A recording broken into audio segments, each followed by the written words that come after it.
Hello and welcome to the Blood Bowl Diaries episode 2 with me, Hellboy. I made the fear. Amazing, we're back for a second episode. The first episode wasn't a disaster fear. It wasn't, and hopefully we've got the sound fixed this time. Fingers crossed. Yeah, exactly. That was the main thing. We took on board the constructive comments that we were given, and we appear to have fixed your mic. So fingers crossed, this now sounds a hell of a lot better. And please do let us know, everyone who listens to the podcast, all three of you. Yeah, absolutely. We might even get it to like 4 or 5 people this time. Well, you never know. You never know. You never know. Strange things have happened. So let's start with what we've been up to. I mean, obviously we're going to let's not it's no secret both of us went to Waterbowl, and we're going to do a proper roundup of that. So obviously we both went to a tabletop tournament, but that's coming later. But what else have you been up to, Fear? What else is going on in your Blood Bowl world? Well, I've played the last few games of the Thread Bowl, which has been on Fumble. Very nice. I mean, first and foremost, obviously, Thread Bowl, big charity tournament. I've never been to the actual tabletop, but nice to have an opportunity to do it online. I took some high elves. So for those that don't know, the Fumble tournaments tend to be one game per week, and 6 games and a sort of Swiss feel. This one's interesting because you had one budget that you had to buy team and skills out of.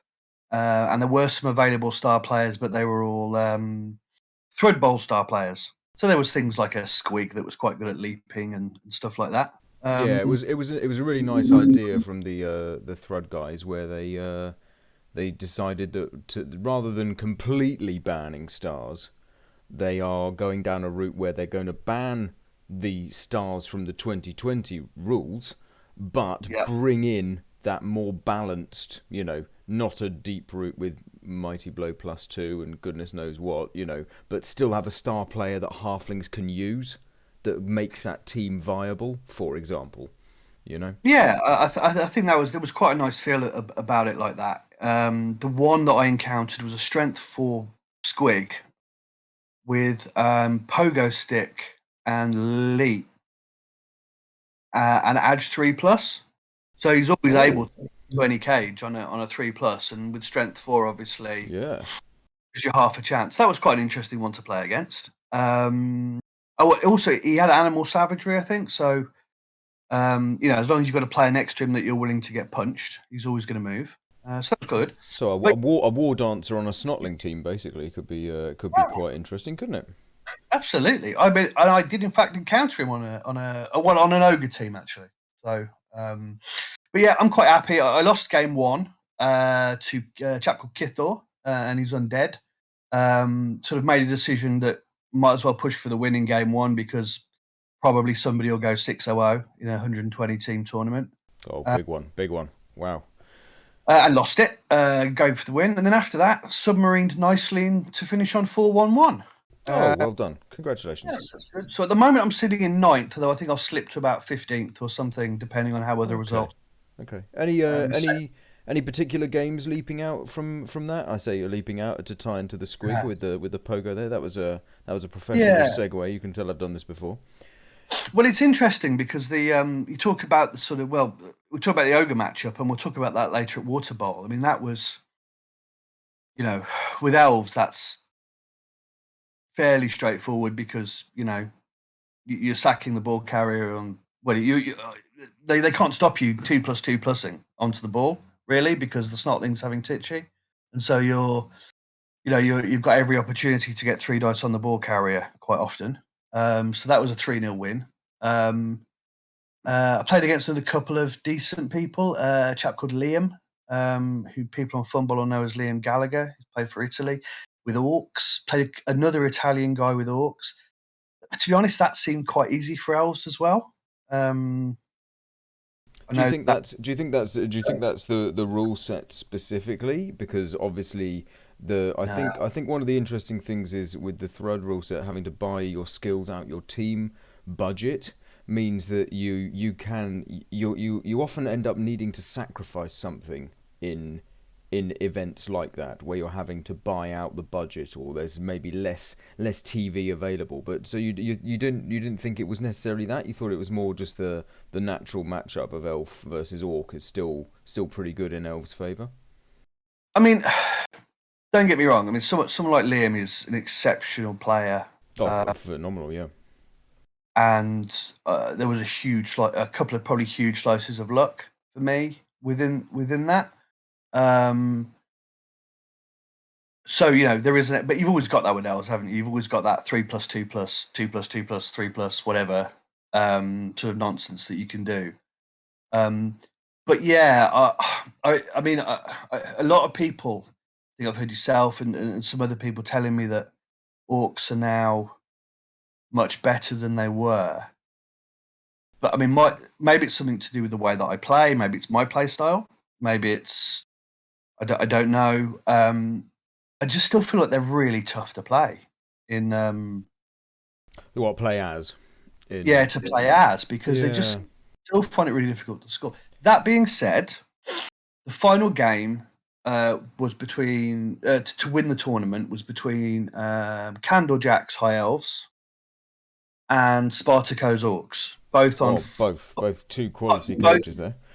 both on 500. Oh wow. So Spartaco had gone 500 with them, so Yes, yes. it obviously is possible. But yet again, Candlejack came out on top with a 1-0 win for his High Elves, and Hmm. in the tournament the 600 record. That's very good. That's very strong. So I mean, clearly the roster I'm using High Elves wasn't bad in the tournament. It got its what it's gone 600. Well, yes, yes, and clearly high elves are still they're performing well. If we've had a 6-0-0 and a 4-1-1 of from two good Yeah, I coaches, mean, you know. I'm second highest High Elf. I think the next guy though maybe is 303. I think that might be Siggy. So Mm. and then there's a few with kind of negative records. So Siggy good as well actually. So that's interesting, but that's still not bad for obviously we've got half an yeah, eye now. Every discussion that we're having about any NAF tournament is now leading very much towards the Euro Bowl and World Cup. Euro Bowl this year, World Cup next year. So that's where our attention is automatically drawn, isn't it? So absolutely, yeah. I guess a team like High Elves, so clearly in the hands of good, competent coaches, High Elves can have got something going, haven't they, at the moment? That's interesting. Yeah, I think so. It's kind of similar to what you were saying. I think about Necro in TSD in the last episode. Yeah. Listen to episode 1, despite the sound issues. Definitely worth a listen.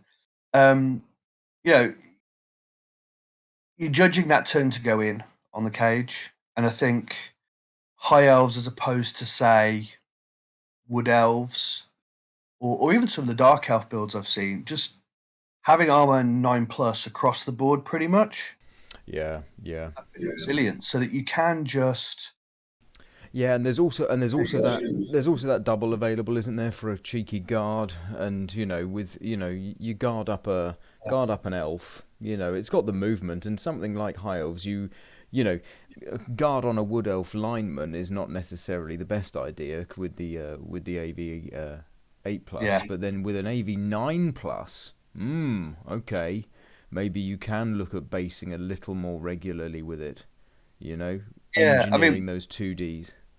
we'll talk more about Euro Bowl, but I mean there is an option, isn't there, in the Euro Bowl rules to take 6 um, primaries and 2 secondaries on the high elf, Yep. and you know how much I love guard, Oh so. yes, yes. Look, I used. I mean, that was my build in this tournament, really. 3 catchers, a thrower, 2 blitzers, lineman up to 12 players, 2 re-rolls, and then leader on the thrower because just you're building out of the same pot, so that made sense to get a re-roll for 20k rather than Yeah, definitely. Yeah, yeah, yeah. 2 dodge catchers, a wrestle catcher, 2 dodge blitzers, so you got 2 blodgers and 1 guard lineman.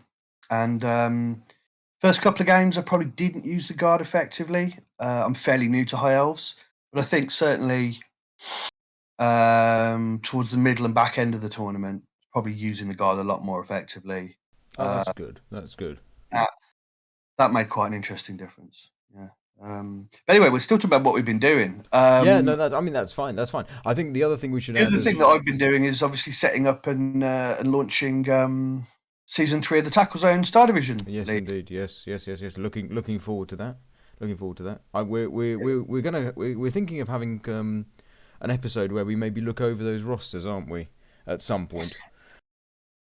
Yeah, I mean, there's quite a high number of Euro Bowl bound players in the 78, I think it is now, that are playing. 78 coaches. Wow, huge. Um, and I would, I mean, without looking at it, I would have thought 3/4 of those are possibly more, but at least 75% of those are going to be on a Euro Bowl team Of or some sort, yeah.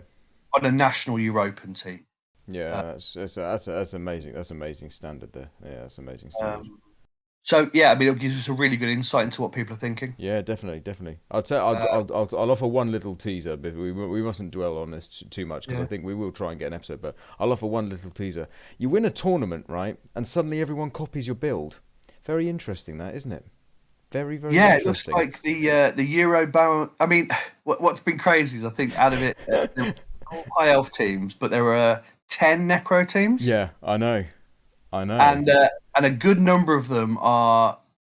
There's a very similar build to the one that won the previous season. Let's say there's a couple of skill tweaks and stuff. I freely admit that I don't think my build was right with that one. But yeah, it just made me chuckle. The number of 11-man necro rosters I started seeing, I was like, okay. It'd be interesting, won't it? Because the obviously the rule set is different now. Yes, yeah. So it'll be interesting. We're using the Euro Bowl rules as opposed to we use a different rule set for season 2. So it'll be interesting to see how that impacts it. But there's definitely a lot of interest in necro for Euro Bowl. Yeah, no, I think so. Yeah, that seems pretty clear. And I'd put that all down to you winning the last TSD. Thank you very much. Yes. Anyone who plays necro at Euro Bowl, it's my fault. Either you're playing it or you're playing versus it. Yep. Great. So that's pretty much me, I think. How about yourself? What have you been up to, my friend? Not, to be honest with you, not much. We did I didn't play Thrud. The start of it didn't coincide with real life stuff that I wanted to do. I will be playing in more NAF stuff on Fumble. If there's online stuff for NAF, because that's something I enjoy. So I'll look at doing the next one, whatever that is. Then just for me, really, obviously Waterbowl, we're about to talk about that. That's been the main thing. But the other thing I've been doing is just streaming on Twitch, but it's not NAF stuff. It's just Blood Bowl 2. Although to put the NAF spin on it, I have been experimenting with keeping my rerolls low on lots of teams to try practicing a lot of 2 reroll stuff, just in case. As we'll find out in Waterbowl, I took a roster with 2 rerolls, and I think it's in a rule set that now enables you to use multiple rerolls a turn. If you're wanting to practice stuff in general, because obviously Blood Bowl 2 is the wrong rule set, but to get something out of it, not just streaming it for fun and having a laugh with my internet friends. There's value in playing all Blood Bowl. And oh yeah. You might have found yourself on a clock at some point, so being able to play 2-minute turns is obviously good. Oh yeah, exactly. Yeah, for sure.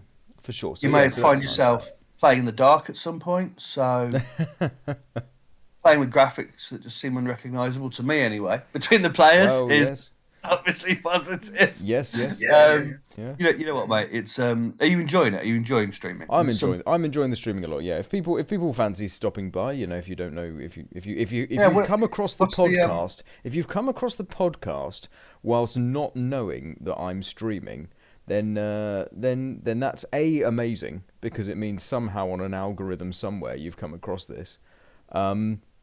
But yeah, check me out. It's twitch.tv /Hellboy _, the underscore being very important. Otherwise, you'll find someone who is not me. Well, before I realised about the underscore, I spent a lot of time on Twitch trying to find you. Yeah, that's fair. Hellboys and Hellboy 32s and Hellboy 44s, and Yep. You name So it. the There's underscore is key the here. underscore is the You'll find real. him. Yeah, that's the really important bit. Yeah, but yeah, Yeah. bar that, I don't think there's really been much, to be honest with you. Wow. I mean, I had seen that. Obviously, as Euro Bowl teams are announced, Oh yes. Oh I had yeah. seen that Team Wales had made one alteration to their the team that they originally picked to go to Poland. Yes, indeed, indeed. In that I'm not in it anymore. Uh, but somebody else appears to have has taken the spot. Yeah, I mean, I think there might be yeah. No, you're right, actually, isn't it? Yeah. Because yeah. So, mate, Thank you congratulations. very much. Thank you very much. That's very kind of you. Yeah. Yes, I am. Yes, I'm going. I'm on the. I've got my flight booked to go to Malta for the Euro Wow, Bowl. exciting. Yeah, buzzing for it. Absolutely buzzing for it. Yeah, really excited. Really excited. So You know, yeah, it's an interesting thing because I think um, whenever it was it 2 years ago? 2020? Yeah, so yeah, like January 2020, I yep. think the last time a team was picked, and I think at that point they probably quite clearly needed somebody, I think, to come and really play some Amazons. I think that was the Yeah, point. yeah. I think I'd just gone 501 at UKTC with Amazons, and you went 2-3-1 or 3-2-1 or something like that. I went 2-3-1. Yeah. 2-3-1.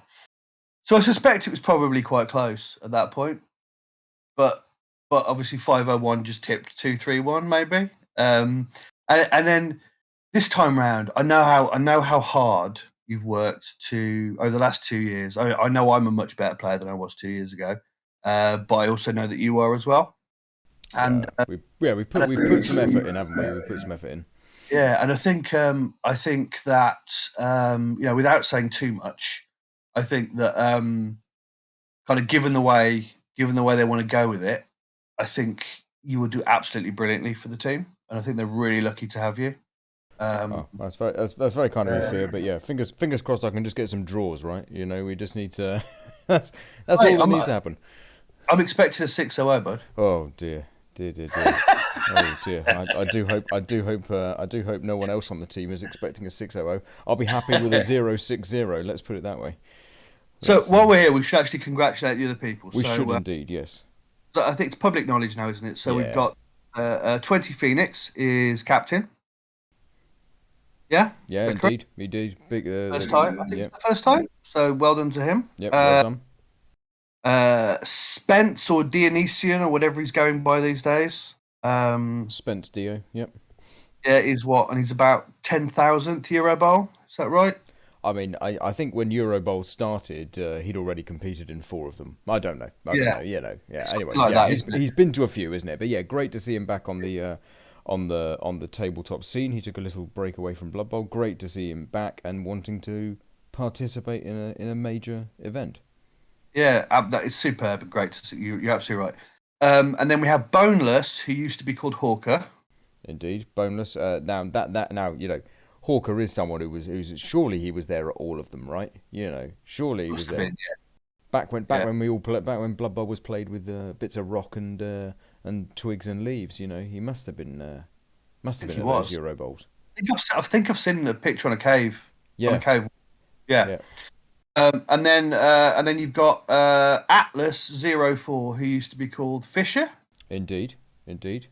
Right. I mean, is there something going on here with Team Wales? Are they just trying to confuse the Yeah, opposition? it's all about confusing the opposition. Yeah, I mean, we should give a shout out to Atlas because he's not going to listen to this. So I'm not gonna say what I want to say about him. But you're a really lovely guy, Atlas. You're a really lovely guy. But I can't say it in the way I want to because obviously we got to keep this nice and PG and clean.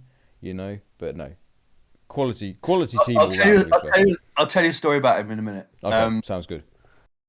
And then we've got the Shepherd, who used to be called Piranha. Yeah, he used to be Dev Piranha, I know, and yeah, lovely guy, lovely guy. I Um, mean, these are all great players, lovely people. right. Yeah. Okay. And then we've got G Coleman 76, Yep, who Gav. used to be called G Coleman 76. Hmm. Hmm. to me. But anyway, Yeah. right, who are we missing? Oh, an SCS Sam as well. SCSM. So how many is that? Is that everyone? Have we forgotten anyone? Is that 20p, boneless. two? Oh, fit. Well, Atlas, Yep. the Shepherd, Yeah.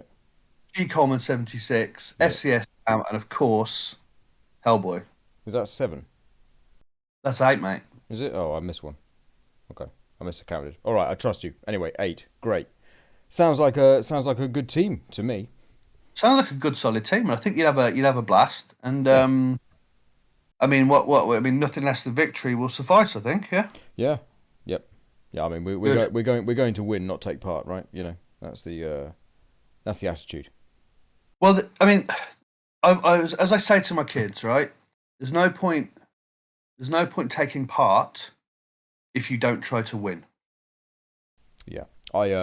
I once got in trouble slightly. I used to teach sports at a school, and I said to the boys who I was teaching, we're talking like 9-year-old boys, okay. Yeah. I said to them, right, come on, it's about winning. And one of them looked up at me and said, but sir, isn't it the taking part that's important? And I said, yeah, but it's more fun when you're winning. And they all gave a massive cheer. And I kind of, I did get a disparaging look from one of the other the teacher people there, because obviously it's all about, oh, it's participation, it's fun. But yeah, it is. But it is more fun when you're winning, isn't it? So Yeah. No, look, let's be honest about it. The participating is obviously fun, as you say. oh yeah, But there's no point in the participation if you don't try to win. yeah, Yeah. exactly. We You know. can, I spoke to Gegster at Waterbowl and stuff. Had a lovely chat with Gegster, and it's that finding that balance, isn't it? It's like I enjoy a good old arm wrestle game. Want to have I really want a tough match, where if I don't win the match, I want to have enjoyed it, learnt something about it, but you don't want a match where you're just bulldozed either. You don't want to be bulldozing someone, and you don't want a match where you are being bulldozed because you're not going to learn anything from it. It doesn't matter if you've lost the game but if it's been a tight, close thinking game, then that's really what you want. And victory in those is all the sweeter, but you can learn from defeat and learn from draws as well. Absolutely. Absolutely. Well, you're winning or you're learning, right? Exactly. Right, so So, that's yeah, so that's that sorted, isn't it? I think that's all us all caught up to where we are, bar our water bowl. So absolutely. shall we Yeah. delve Let's go into to Water Bowl. let's go to water bowl. Let's go there. So for those of you who were not in the UK or may have forgotten already, there was a whacking great storm that went through the UK the day before and the day of, travelling up to Waterbowl really. So Yes. we lost a few coaches on the way before even getting there because things like trains were being cancelled, and certain areas of the UK were being absolutely battered by the elements, and yeah, people were unable to get out of certain parts of Britain via public transport. My journey up though was completely fine. You could barely tell there was anything wrong. Really, it was a bit windy, but that was it. Nothing much to really report. Yeah. I mean, I wish I took the train. So, uh, You nearly didn't though. It was on the cusp, wasn't it? You did message me at one point going, "There is one train. If I don't make it, I'm not coming." well, yeah. I mean, all the trains were cancelled. There was one train. Well, the village that I live in, all the trains were gone. The closest large station to me is Wolverhampton, which sort of fairly fortunate. It's a bit of a nexus point in the railway system, and the Manchester to Birmingham train or the Birmingham to Manchester train, runs through it, and they seem to obviously be quite keen to keep that one on. Yeah, for sure. Two big UK cities. You want to keep that one going. I mean, it was delayed by, we'll say, half an hour. I got on it. It was supposed to stop at Stockport, which is where we're going. Yep, Stockport is where it's water bowl. Yep. it's really. And once we're on the train, they say it's not stopping at Stockport because the overhead wires are damaged. So I have to go to Manchester and then get a taxi to Stockport. So I think I'd been hoping to arrive at sort of 7 o'clock, and I mean, what did I get there? About 10 o'clock, was it? About 10 to 10. I think you gave me a ring and said you were downstairs. So yeah, Yeah. Still nice hotel. yeah, absolutely fine. We had a bevy, and then then we went to bed, and yeah, it was good. Yeah, nice night, and then yeah, we went to the venue. Now I'd never been to the venue before. You hadn't either, had you? No, and to Nice, be honest, nice shop, I tell you. well, this is the thing: is that you sort of go into the car park and you think, okay, and you Yeah, sort of yeah, enter, and the stairway is potentially lethal because of low hanging bits of roof. I don't know what it was for you, but certainly coming down the stairs, I nearly knocked myself out a couple of times. oh, Uh, fair enough. uh, But but yeah, the but minute once inside, the minute you hit the front of the shop, you're like, wow, yeah, it's uh, it's really nice, isn't it? yeah, I know. I tell you what, I'm glad I was absolutely flat broke because otherwise Yeah. I would have easily dropped a couple of £100 in there. So when I go next year, I'm probably going to have to make up for not buying anything this year. Well, yeah, and so I mean, people haven't been. You sort of walk in the shop. There's a kind of an area immediately at the front with a till and some stuff, and then you sort of go to the left of the till, and there's a. It's like a whole other room of stuff almost, isn't I'm it? not sure if it's one room or really two rooms, sort of, but loads of game systems. It's not just Games Yeah. Workshop. Oh, it's Sort of loads of brilliant. different Yeah. game systems in there, paints, the lot. If you're anywhere near Manchester, the Stockport area, Yeah, I'd check it out. Check it out. go and have a It's look. yeah. Really good independent stuff. You're gonna find something that you want there, and it's so important as well to support local and stuff as well, Mm. as we, obviously this is Yeah, one of the things we saw during the whole pandemic situation that we're just finding ourselves emerging from, that shop local, why not? You do it maybe with your groceries. Well, let's do it with our hobby stuff as well. Support your local game shops as well. yeah. And then and then you go out through that room, and then you're into this massive hall. I say I massive. know. It It's not Hogwarts, obviously, but Yeah, yeah, yeah. There was a little bit of a TARDIS feel to it, you but no, reckon it was 20, 25, 30 tables in there, gaming tables. yeah. But how many Blood Bowl boards could we get on them? Four at a time, wasn't it? Three or four for most of them, as well. Ah, yeah, absolutely, yeah. So that these aren't piddly little tables. These We, are big tables. That is a big room for a lot of we, events. we had Fantastic. we had 100 people or so playing Blood Bowl, and they still had space on the end that a few people came in and were playing games of 40k. Yeah, exactly. And some people were using some of the spare tables to get a bit more arm room, or stay away from the smelly people on game six. I don't know what's going on. I found no one around me on game six really. It was. I think everyone had. Yeah, me neither, actually. Hmm. Okay. Strange. Strange. Yeah, and of course the piece de resistance. They have a bar.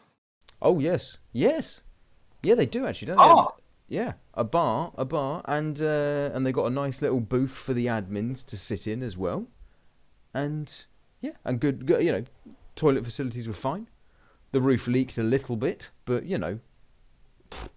where isn't a there's a roof kind of fairly leaking during biblical a storm going storm? on outside, though, right? So Yeah, exactly.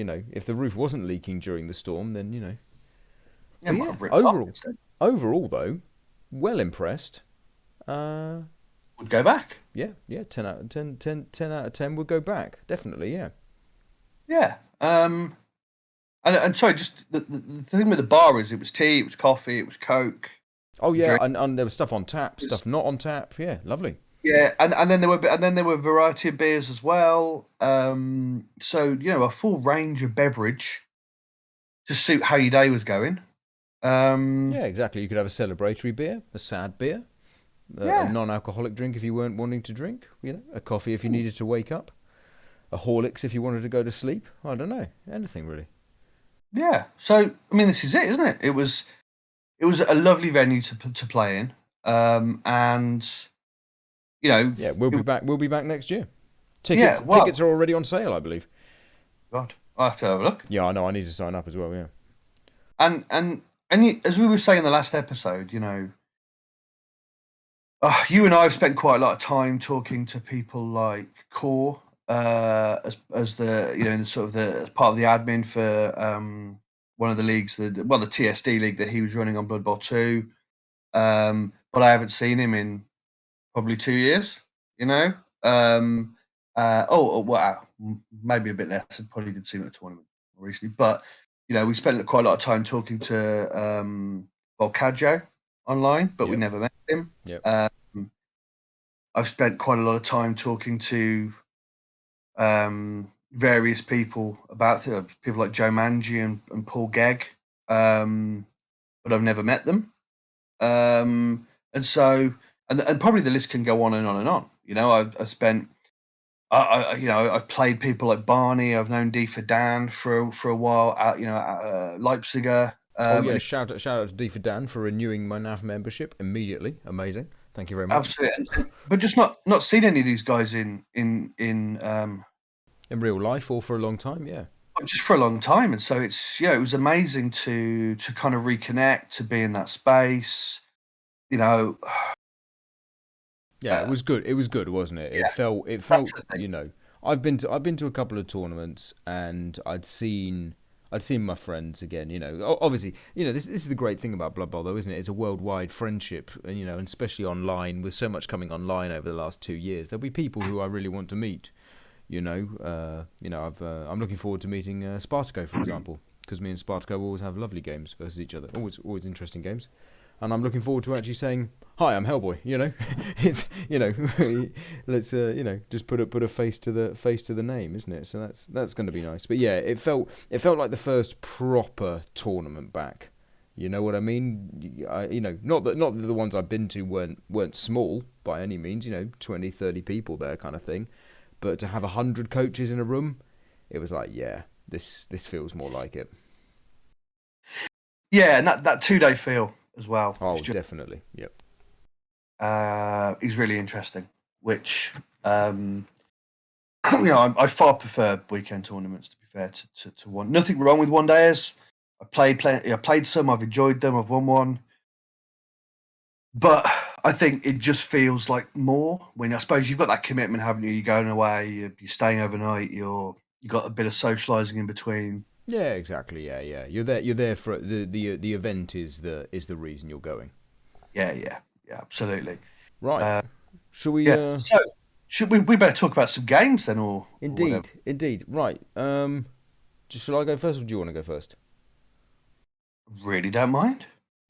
Well, tell you what. Let's start with your game one.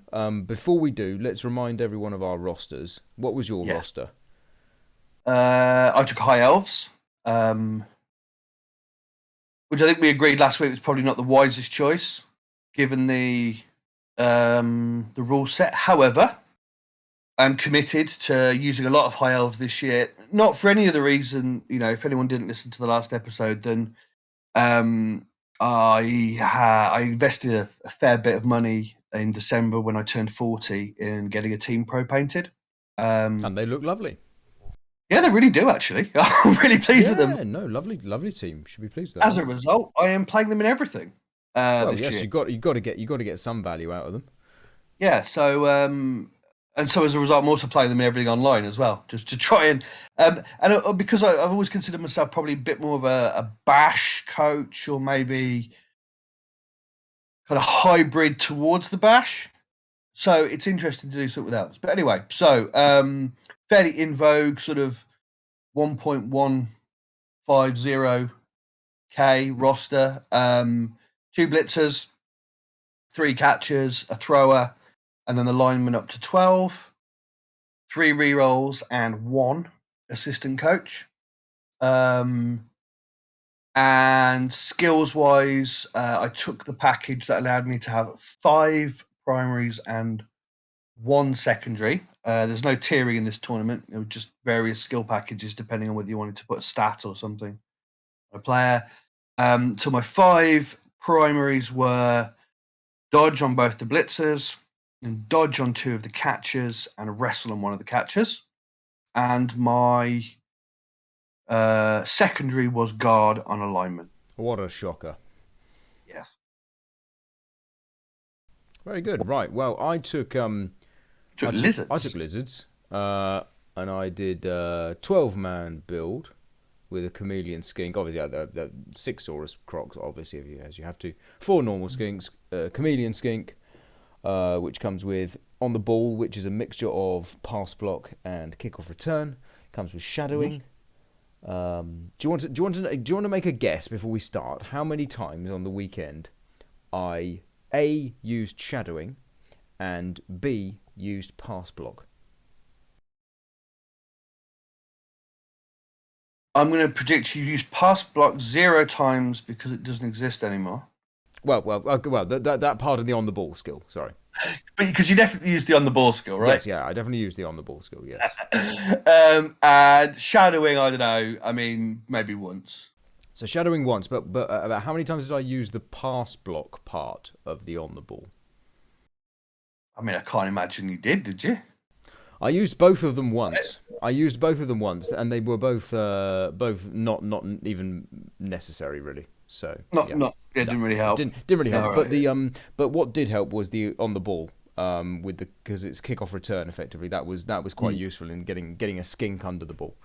yeah. But then I then took the skill pack which enabled me to have an agility 2 plus ordinary skink, and Nice. I took 4 Bloxsaurus. In Yeah. hindsight, would I do it again? No.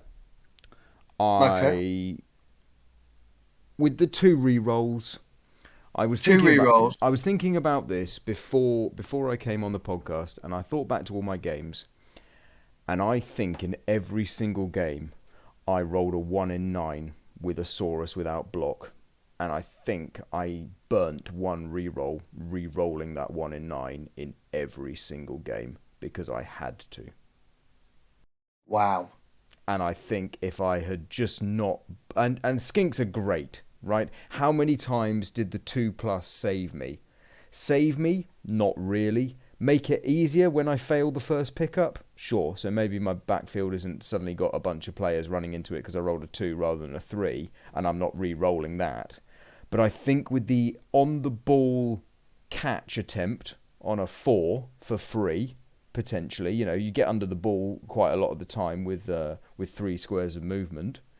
So you've got a free 4 plus attempt to catch the ball, and then you're only doing threes anyway.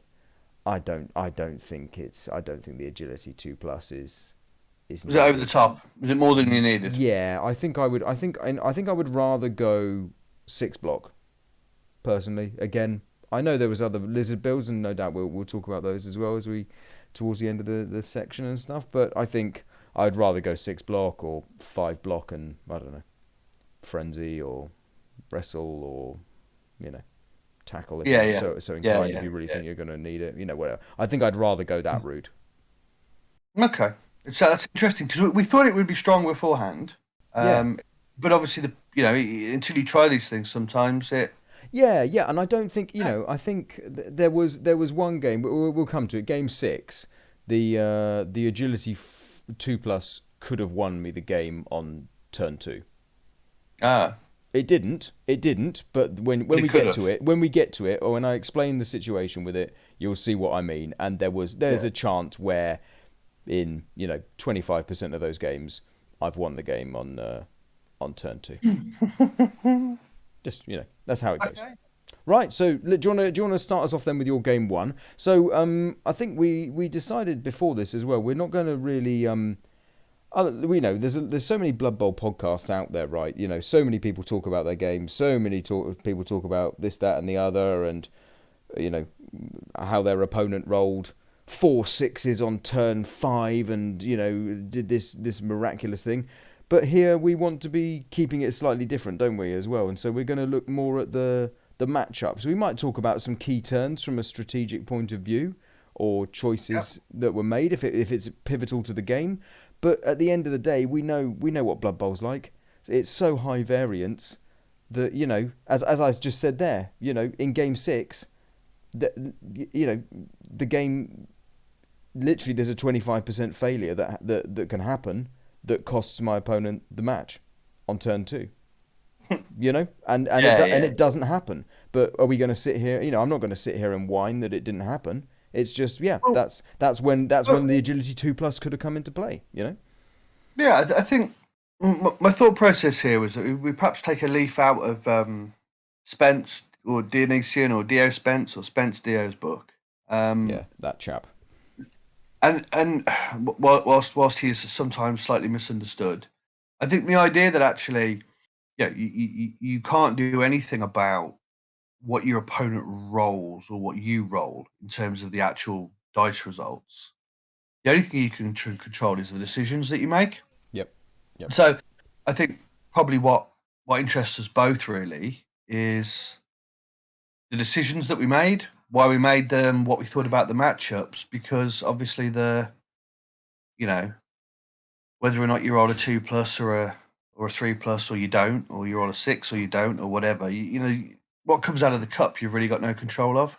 So it's kind of irrelevant in assessing, any part of the game.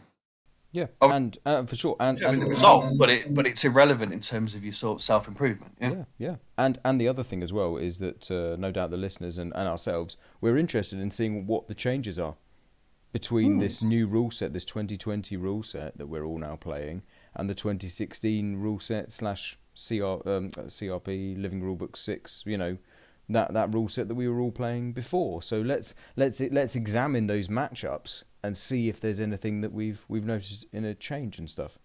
Yeah. So game one for you then, Fear. I played against a chap called Miserable. Okay, was he miserable or was he quite chirpy? I mean, I won, so I suppose he was Ah, miserable. Yeah. yeah, that's But for yeah, his no. namesake, isn't Throughout, it? he was perfect. He was amiable and friendly. He had some dwarfs, um, full positionals, and 3 rerolls, and I think an Apo. Okay, Out to 12 players, I think. Um, and Mighty Blow on both of the Troll Slayers. also quite going down a more removals route with the dwarves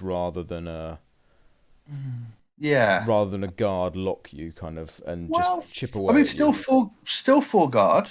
Okay, so still full guard, so no block on the no block on the runners. No, I can't. I mean, I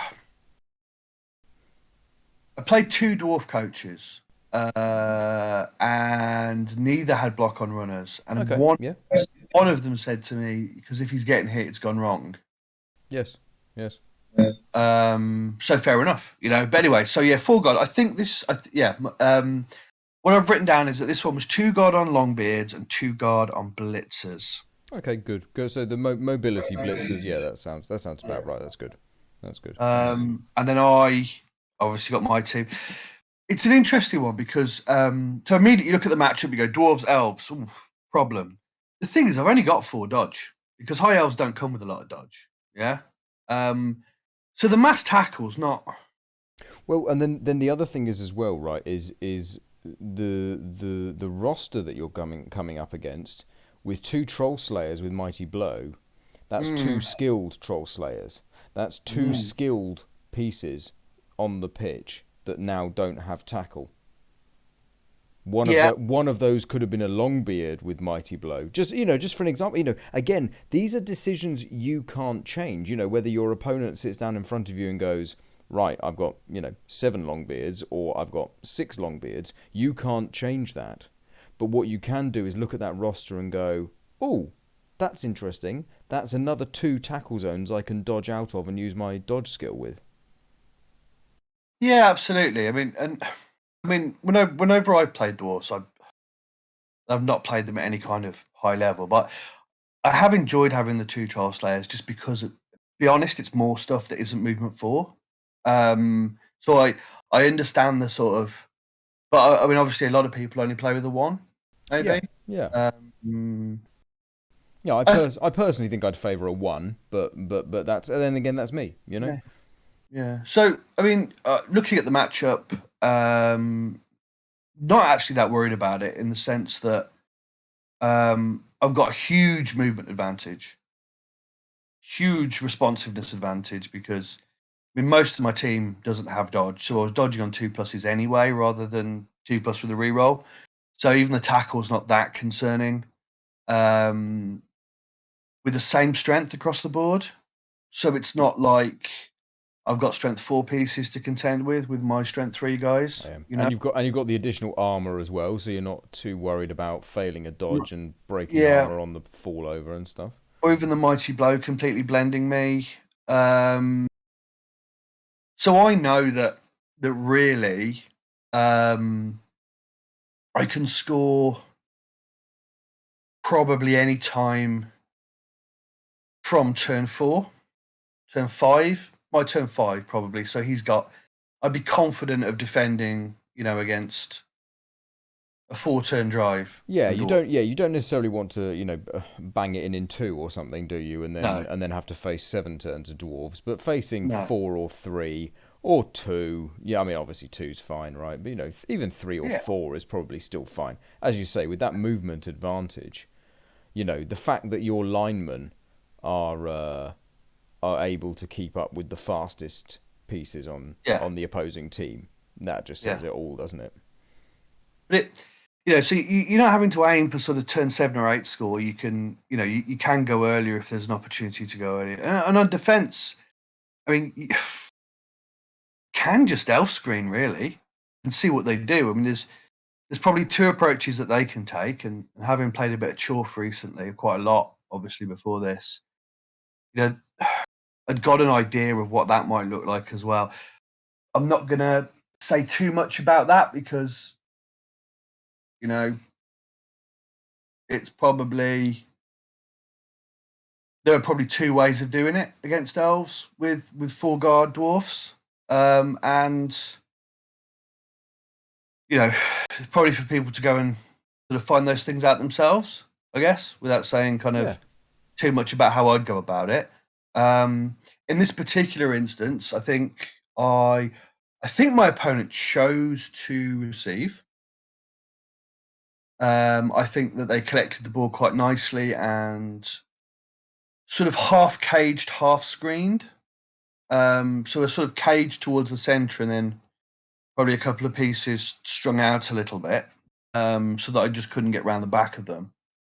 Um, I probably lucky a little bit with a couple of stuns. He removed a piece on the opening block. That happened in every single one of my games that from the field on my opponent's opening blocks. Every single It's meant to happen. Maybe you should have brought a 10-player roster rather than or an 11-player roster rather than a 12. Who knows? player. Who knows? Well, yeah, well, I'm But you glad I can't bought stop 12 you can't because stop these things, right? If it's on the LOS, they're going to get a hit, right? oh yeah, yeah, Unless they choose to ignore your LOS, you can't I almost stop them. cheered in game 6. I almost cheered in game 6 when he did it. Yeah, so I mean, that happened. Couple of stuns, couple of his pieces sort of spread out. Was able to kind of knock them away from the cage, and then there was a turn where I think my Garda was stunned actually, so I probably had 9 active pieces, and he had 7, including the ball carrier. And I went in on the cage, just manned knocked a corner away, put 2 men on the ball, and then based everything. And he couldn't clear it. Probably took the sensible decision in trying the dodge, hit the 1 in 9, and elves went off with the ball, and it's 1-0. And then second half, I stuck it in fairly early, probably turn 4 or 5, for 2-0, and then we're done, aren't we, against Dwarfs? So that's Yeah, that. yeah, that's pretty But much I mean, signed sealed. he drove back. He drove back, and his dice just started to run absolutely crazy hot, which I think cheered him up a bit actually, because by the time he scored his consolation touchdown on turn 16, I think I only had 3 elves left on the pitch. Oh, brilliant! So Yeah, a very so I think what you're saying from this is the high armor elf, seems to still be doing absolutely fine versus the dwarf. We're not too worried about that matchup, but if the snowball does happen, which yeah, it can happen with any team, right? Yeah, yeah. I've seen orcs pitch cleared. Oh, yeah, yeah, yeah. It is possible without claw. Yeah, It is possible to just roll tens and sixes. That is, and that's part of why we play this game. yeah. So Uh, overall though, you're happy with how you played that first game? yeah, it played out. You sit down, don't you? I've got, two or three scenarios in my head about what might happen on offense and defense. Um, Offense fit exactly one of those three scenarios, and therefore, sorry, defense fit exactly one of those three scenarios. In fact, a golden scenario really, not only the stop but the turnover score, Yeah, and yeah. um, And so then your offense becomes a hell of a lot and then easier as offense is well, doesn't it? trivial then because your elves and you can score quickly. It doesn't Yeah, matter. yeah. That's that really. Yeah. But look, miserable good player, played well, enjoyable to spend time with, and yeah, really, I got yeah, every box you want to tick in game one, I ticked. So that was Fantastic. a great start to the That's a weekend. great start of the weekend. Very How good. about yourself, mate? Well, game one, I ate my words that I said on the podcast. I said I wanted hard games, didn't I? Well, you I did. said, Hellboy, it doesn't matter. It's all You about did. the taking part. It's about the You did. experience. So game one, I got pod free. Wow. World number 3 And four. and 4 and probably 10 as well. So he's all over the place, pod free. And And on a run at the point he plays you, where he's won 1, 2, 6, and 8 tournament games straight, oof, including 2 tournaments in a row. oof. I didn't realize that actually. I didn't realize it was that many when I sat down. I knew he was playing well, obviously, but yeah, sat down. In fact, I think the game before he played you, I think his last game to win his last tournament was a 4-0 demolition of the world number one. Oof, oof. Well, I'm glad. That I'm even more glad than how that went. So I sit down and I'm versus Podfree's humans. Mm. These aren't just any old humans though. These are fouling humans. Oh, great. They've got 5 guard. Was it 5 Oh, guard? Or, nice. no, 4. I think 4 or 5 guard. Okay, something like that. 4 or 5 guard. No, 4 guard, and 2 sneaky git halflings, Wow. and 14 players and an Apo. Got an ogre. Yes. Rerolls? 2, I believe. Maybe 3. Whoa. I can't remember. It's a scary roster, right? You got bribe it? No bribe. No bribe. Oh, of course, because if it's yeah, okay, yeah. Okay. Wow. So Worrying. we Because if you lose Saurus, sure, you can be in trouble, right? Oh yeah, you can be in trouble. So I mean, so let's sit down, right? So obviously, I mean, I'm chomping at the bit, right? I'm looking forward to playing Pod. We played each other at UKTC back in 2020. Had a fantastic 1-1 draw, Dwarves versus Amazons. One of the best games of Blood Bowl. Probably the most enjoyable game of Blood Bowl. And I'd even spoken to Jeff that morning, Pod that morning, to say how much I'd learnt from that game and how I still enjoyed it. And we had a good old chat about stuff. And then I sat down versus him game 1. So lovely. So looking at that roster, right, I knew that I was going to lose players. The game plan is simple, right?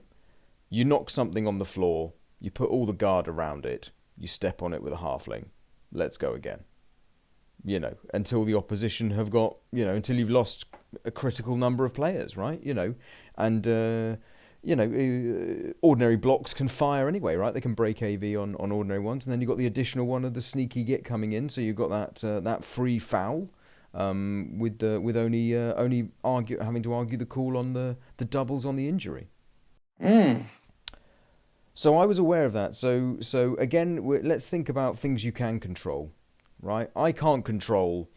Obviously, Pod's a good enough player that he's going to be able to angle the hits to put to get Yeah. +6 on the fouls and stuff. He's good enough. There's no point trying to play around it, right? You just got to sit there and accept it. And by turn 4 of his drive, I had 2 dead Saurus in the Cas box, and my Apo had been spent. Wow.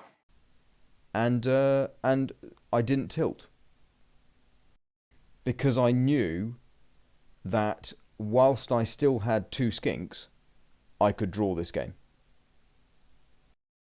And that's something that lizards give you, you know, and also elves as well, you know. Would this human roster be, you know, I'm thinking now, if I was dwarves versus this human roster, where when you're on 10 dwarves, 9 dwarves, 8 dwarves, etc., you suddenly start losing what you need to be able to control the pitch. Whereas with lizards, you know, I was still able to hide the skinks. I was still able to to have options to get out, you know. And so yeah, I didn't tilt. Yeah. I mean, and it's realizing what you do have: four Saurus and a Crocs. Yeah, yeah, yeah. I mean, Very let's difficult let's for a human team to contend with because of the amount of strength. yes. By the time Podfree scored, I think I had because he scored quite early because he wanted to get numbers up. Because Mm. his halfling got sent off on the third foul. I got quite lucky, and I will admit that you know this is a dice roll you can't control, right? When the opponent can only get sent off on breaking on the injury roll, Yeah. both his halflings on the first one went off on the first drive, the second one went off on the second half. They Mm. both went off on a double on a like to a stun or something, you know, and it was about the third or fourth foul for both of them. So Feels I good on your was side though, right? That yeah, feels it good. was it was it That was feels good. good. Yeah, that it did feel good. Yeah, but you know, I think at one point I was down four Saurus and a skink, Oof. KO'd Saurus, KO'd skink, two KO'd Saurus, two KO'd skink, two dead Saurus. I say dead obviously as in the NAF style. You know, obviously the if an They injury ain't coming happens, if back. an injury happens and you've got no Apo, they're just dead, right? So we just call it that. Yeah. So yeah, I mean, you know, let's think about some things that happen. You know, interestingly, um, Pod gave me some turns back. I think he gave me 4 turns back to score because he obviously removing two Saurus, he wanted to reload from his bench. He had a 14-player roster. He wanted to reload and try and get the game done in the first half, I think. Felt confident he could stop me and do more damage maybe if he went for that. Multiple rerolls did play a part in that though. He did manage to roll 2 1s whilst trying to do GFIs into the end zone, so that did burn 2 rerolls in 1 turn. So yeah, he must have had Nice. 3 rerolls. He must have had 3 rerolls. Yeah, so that did help a bit, but actually curiously, I think if he didn't have multiple rerolls, he would have stopped on that other GFI. I don't think he would have scored, right? And I don't think I would have had as many turns back to potentially get a score back. So it's a weird one, isn't it? Where actually multiple rerolls might have actually cost him more than it cost me, actually, because he didn't want to think about stalling. He just kept on going because he had that spare reroll to burn if he'd rolled a 1 again, which he did. So that was interesting there. Then of course, I mean, I'm playing Pod is a world class player, right? So I didn't get the chance. I didn't score back. I had an opportunity to, but he played some beautiful turns, stopped me scoring, and then going into the second half, I knew it was just a draw I was playing for at that point. Mm. And really, you know, a lovely game, or like, such a lovely game. You know, we even were discussing choices in turns the following turn. You know, I'd sit across from him and say, what do you think about that square for that thing? And he'd go, yeah, I think that's a nice square, or ooh, you could have put it maybe in that part of the pitch, maybe kind of thing. You know, just we were having such a lovely discussion as well. Really, you know, a nice learning game, and Pod said afterwards as well that he enjoyed playing the roster versus me as well because I knew what I was doing. So he was able to test the roster against a decent opponent, you know, so we both learnt from the game. And in the end, It's excellent. in the end, I think he left me a 3+. If he made a rush, the old GFI, if he made a rush, he would have made me have to roll a 3+3+ to score. But in the end, he failed the GFI, which just left the 3+ with the inbuilt reroll. So that's the 89% chance to get the draw, and then to get a turn 16 score, and then Then he had the one turn, but we rolled Blizzard on the weather, and he failed a GFI. You know, it suddenly changes the odds quite drastically when you roll Blizzard. Yeah, yeah. So The one yeah, turn is hard with humans anyway. yeah, it is, and I tried to make it as hard as I could, right? But you know, I didn't have many players left. I don't think I could even. I think I had just enough to get a tackle zone across the back line. Basically, I had bled players. But yeah, no, really interesting game. I thought I made some mistakes, definitely some positioning mistakes, but we talked about that during the game, so we learnt from that. And I think Pod also made some mistakes. As you know, he freely admitted. You know, for example, the reason why I was able to score was he had 2 catches, and he only fielded 1 for the second half, and that meant that my skink movement advantage meant that I played a tactic where I tried to tie him up in the middle of the field, and it paid off for me. And then he didn't have the speed to come and catch my skinks necessarily, you know, whereas if you'd had both catches on, that's 2 pieces that are equivalent strength to a skink and also can move as fast as you. Yeah. And I think that would have made a really big difference. So yeah, 1-1 draw, and Not a bad start. yeah, overall a really nice game and a good thinking game to start the day. And I got my wish. You know, I played a good player game 1, so that was nice. Yeah. Right, Yeah. game 2 for you then. What's your game 2? I played Hef. Oh, lovely. Now I know what Hef's playing because he's on a. Now the word is not sabbatical. What's the option of what's the opposite of a sabbatical? Some sort of punishment. He got. He told me that he's been it made it sound like he's been sponsored. I think it's sponsored for charity. I think he's one of these. Yes. You know, people have donated quite a considerable amount of money to charity if Hef will play dwarves. Yes, in dwarves. every Blood Bowl setting. Tabletop Yes. League, Hef, dwarves. Yeah. Sevens tournament, dwarves. NAFC, dwarves. Local mess around with a friend, dwarves. You know, so he's really thrown himself into it. And credit to Hef, you know, amazing. One of the Squad Chaos lot, all of the Squad Chaos, amazing for charity. But yeah, Hef going a step further and playing 1 race. You know, dwarves not everyone's cup of tea, and certainly not Hef's at the moment. So credit to him for sticking with it. Yeah. I mean, I think there's a double-edged sword, isn't it? Because he's clearly played them a bit. You could sort of see that in the game. But clearly doesn't love playing them, which I suppose you could. yeah, and also they are still quite a good team, right? You know, and Hef's no slouch. No, and look, I mean, he had I think 12 players. Again, all the positionals, not the death roller, but everything else.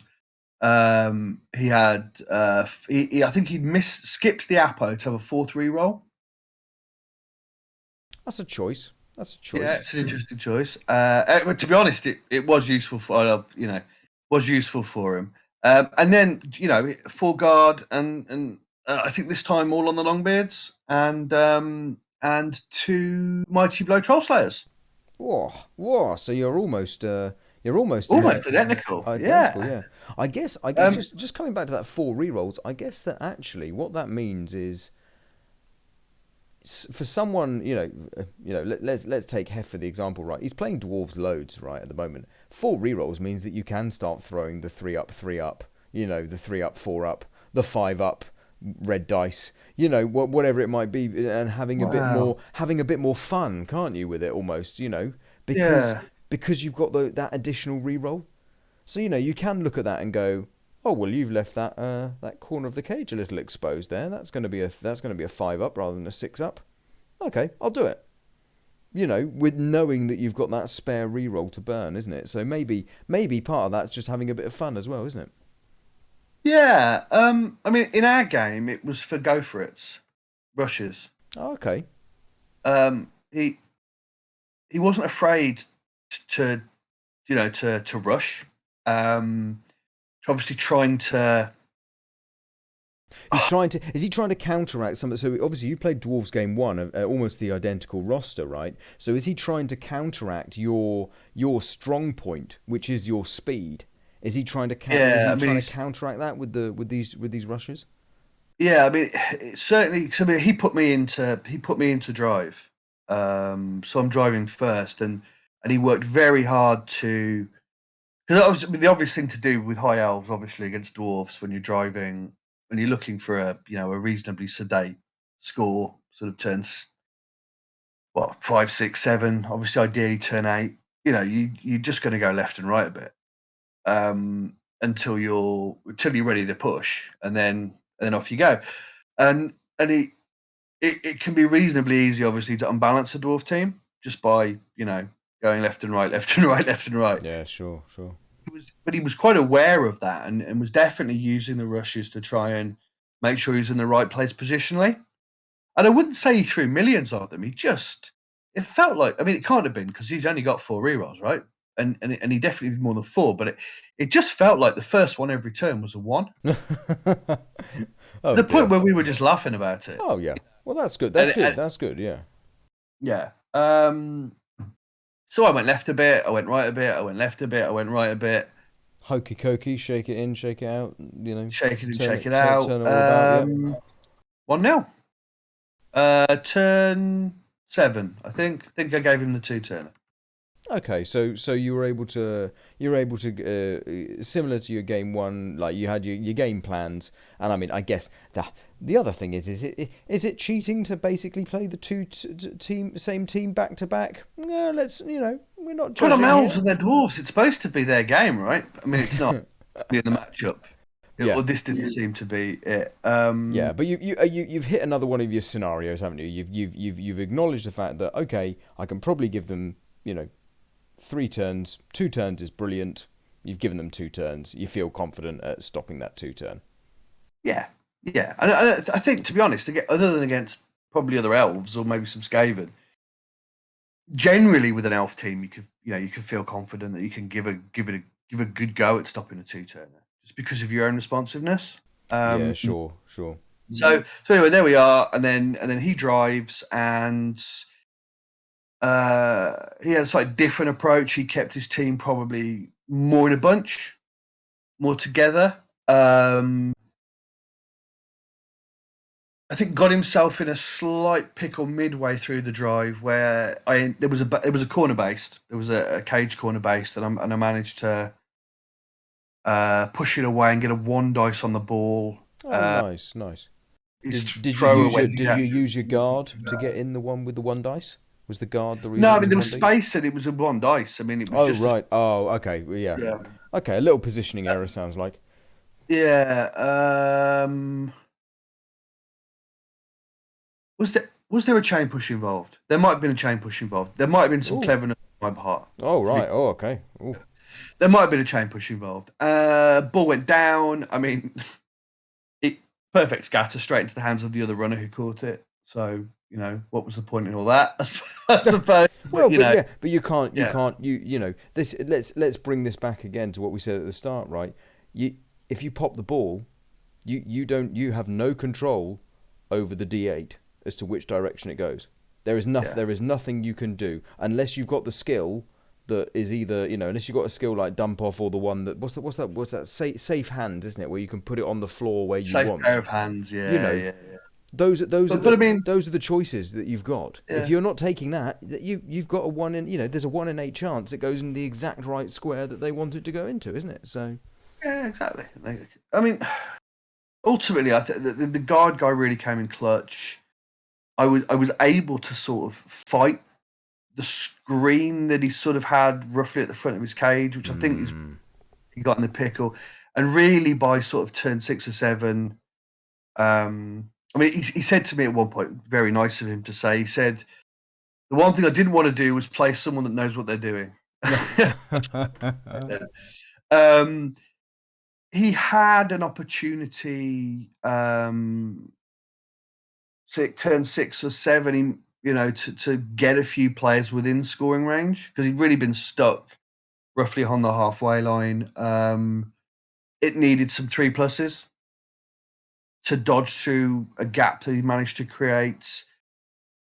In all honesty, I think it was probably a bit close to the sideline. I would probably have been able to just bottleneck it anyway, and leave him needing sort of 4+4+5+, whatever, something stupid to score. As it was, he failed the 3+ with the ball carrier, Oh, that's a shame. Okay. and and that was that. So 1-0. Didn't lose as many elves. Still lost a few. Still lost Did you? the So of you. Oh, got a bit of of the feedback. game. Sorry, but yeah, it went. At this point, I've played 2 dwarf teams, and I'm 2-0, which is good. Yeah, very good, very good. And you think that is so? You wouldn't change your feelings on the first game. You don't change after the second one. Same principle applied. Yeah, absolutely. Offense, I wanted to score sometime after the midpoint of the drive. Obviously, as close to the end as possible, but accepting that it can get a bit sticky because I've only got 4 dodge players, and you probably need some dodges to stall out with elves, and they've got a lot of tackle, so it can get sticky. Yeah. So better to just chuck it in sometimes against dwarfs. And then obviously on defense, it's going to go 2 or 3 ways. It went one of the ways, and that's fine. 1-0. Yeah. Yeah, lovely. What did you get in game 2 then? I got my wish from the podcast about playing good players. Did you play someone who's ranked higher than number 3 and 4 in the world? Well, so the world number 1, 2, and 3 were in the room at Waterbowl. Yes. But the world number 1 wasn't playing in the tournament. He was sat behind the admin desk. So Correct. yes, I got the world number 2, Purple Goo, as game 2 of the tournament, having played Podfree game 1. I mean, It was the only way in which you could play a player that's higher ranked. yes, I mean, and we did joke. I did jokingly say to Core before game 3, I said, could you possibly give me another top 10 player in the world for game 3? And he looked at me and said, we're running a bit short now. Which just kind of sums up. I mean, I don't get me wrong, right? For me, those first 2 games were What you wanted, right? yeah, it's what and I know people will sit here and go, and okay, we talked about it earlier. Yeah, it's more fun when you're winning, right? But I got to sit down versus some good thinking and really made my brain work, and yeah, I really enjoyed it. So Purple Goo brought orcs. Now you mentioned earlier about orcs maybe not being so good. I'm wondering whether it depends on the race matchup, right? Yeah, of course. Yeah. Because orcs versus lizards was not amazing anyway, I thought. But, as a lizard player, right? But this felt a lot rougher. That movement 5 on the big uns. Oh, you've gone from having movement 4, strength 4, to movement 5, strength 4. Oh, okay, right, now we're thinking. Okay, now we've got to work around this. Well, there's a couple of things, isn't there? That they're one of the few teams that just by very rudimentary add all the strength on the team up and see what the number is. That outstrength lizards. They're one of the few teams that outstrength lizards. Because okay, you've got the sort of 5-on-5 matchup. Okay, they've got a couple of extra strength 4s, but then orcs are strength 3 across the board. So they actually, when you take the skinks into account, you kind of under strength in that way. Yeah. But also, you did say in the last podcast that the thing about orcs is you didn't think that you'd seen. You thought you the perfect build. the perfect build. Yeah. And obviously one of the things that Dr. Pearson, Purple Goo, is obviously an exceptionally experienced player. So I'm imagining his build was probably quite strong. It was, but I'm still not convinced, right? So he had a mighty blow blitzer, he had a tackle blitzer. What did he have a mighty blow blitzer? Hang on, let me remember. Hang on, it was a while ago, and I should have written it down, and I didn't write it down. I said to you, I'll bring a pad and a paper, and I didn't bring a notebook. Right, okay. He had a guard. He had a guard blitzer. He had a tackle blitzer, which surprised me but the way he used it, he kind of got round behind me in a way that sometimes you see weaker coaches go behind the line of skinks and saurus behind the saurus to get at the skinks, right, with their tackle or their mighty blow, and then they just blitz those. Well, what Goo did was he went round the back, and then he didn't always blitz them. He just sat there going, well, I might blitz you, or I might not. And that was more scary, with it having it there being like, you know what, that turn when I want to break through, I might just blitz through the back, So that was interesting, that one there, because it was well thought out, and there was also a couple of nice turns where he forced me to block it to get the tackle off the skinks as well, or a skink that was prone or something. Just these small things, these small positional choices that were good. So yeah, I mean, that's what you would expect from someone like Purple Goo. Yeah, so he had a guard blitzer that I think I really tried to target quite a lot. I was less worried about the tackle, but I wanted to get rid of his mobile guard, because if I can regain some of that strength advantage, and that improves the matchup a bit, I think. Yes. Pretty sure it was 2 block Black Orcs. Makes sense. And then did he have? I can't remember. It's troll. He had a troll. He didn't have anything on the troll. There were a couple of naked Black Orcs. No skills in those. So I was obviously trying to tie those up a bit and hope to get some dice on them at some point and knock them over. But yeah, it didn't feel like the perfect roster yet, but it felt good because he had a goblin as well. He had sneaky git on the goblin. Yeah, that's what it was. He had sneaky git on the goblin, I think. And that was annoying. Team England have been chatting about fouling rosters by the sound of it. Yeah, it was annoying. He wasn't sold on the idea, but it did remove my Croxagore on a rather important turn later on. Ooh. So, which I think you could foul anyway. But yeah, so that I kicked to him. I did quite a good job of tying. His choice or your choice? My choice, I think. Yeah, I think it was, pretty sure it was my choice. Kicked to him. Did a pretty good job. Left it so he had to. He kind of tried to break through a side. I shut it down. He tried to go through the middle. His troll went stupid, and I shut it down. It was a nice. It was a real chess match of a game, and I thought it was good. It was good fun. There was lots of thinking involved in a lot of turns, and some really nice positioning from Goo in that game. And we had a situation where I had a chance to stop him. He did some stuff to stop me having a better chance to stop him. I didn't stop him. I left him some dice to roll to score anyway. He rolled the dice, and it was an interesting drive. I think it could have gone both ways.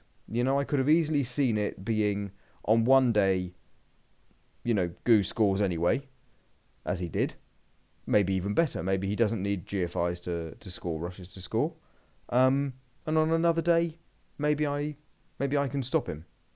So it didn't feel massively uncomfortable as a matchup on the Orcs offense, but it did feel different with that movement 5 big un. Then what happens on the one turn? Is it a perfect defense on the one turn? Oh no, I remember. I have 2 bites at the cherry because I roll a quick snap. So I have 2 bites at the cherry because I've got the block to get the first push, and then I've got a blitz after that as well if it fails. And I roll a POW, and I've got no rerolls left. And then the second block, I also roll a POW. The one time you want to roll pushes, right? And wow, and you get the POWs. So sadly, I didn't even get a chance to try the one turn, which I always feel is a sad thing. It's always nice to give it a try. It's always nice to get it to that point where it's like, right, now I just need X number of dodges, X number of rushes, and it's completely out of your control. You've done the hard bit. You've done the bit that requires the skill. So I didn't get a chance. But again, it's like what we say. If you've set up for it correctly, you can't control the dice. So as long as you could have done it, Yeah, I think I'd set up in a way that gave me an option to do it. Yeah. Um, and then as we said, we're going to try and stay away from discussing dice and things like that. But then the new rules came into play on the turn 9 kickoff with something quite critical. Mm. Purple Goo rolled prayers to Nuffle, and he was the one rolling on the table. And he gained the skill Pro and could allocate it to a player without loner of his choice. So chose to put it on his Mighty Blow Blitzer. He did have a Mighty Blow Blitzer because I remember that now. And they keep it. Yes. Those prayers to Nuffle stay for a drive, but this one stays for the whole game. Yeah. So turn 9, even if I banged it in 2, he's got it, right? Yeah. Goo only had 2 rerolls.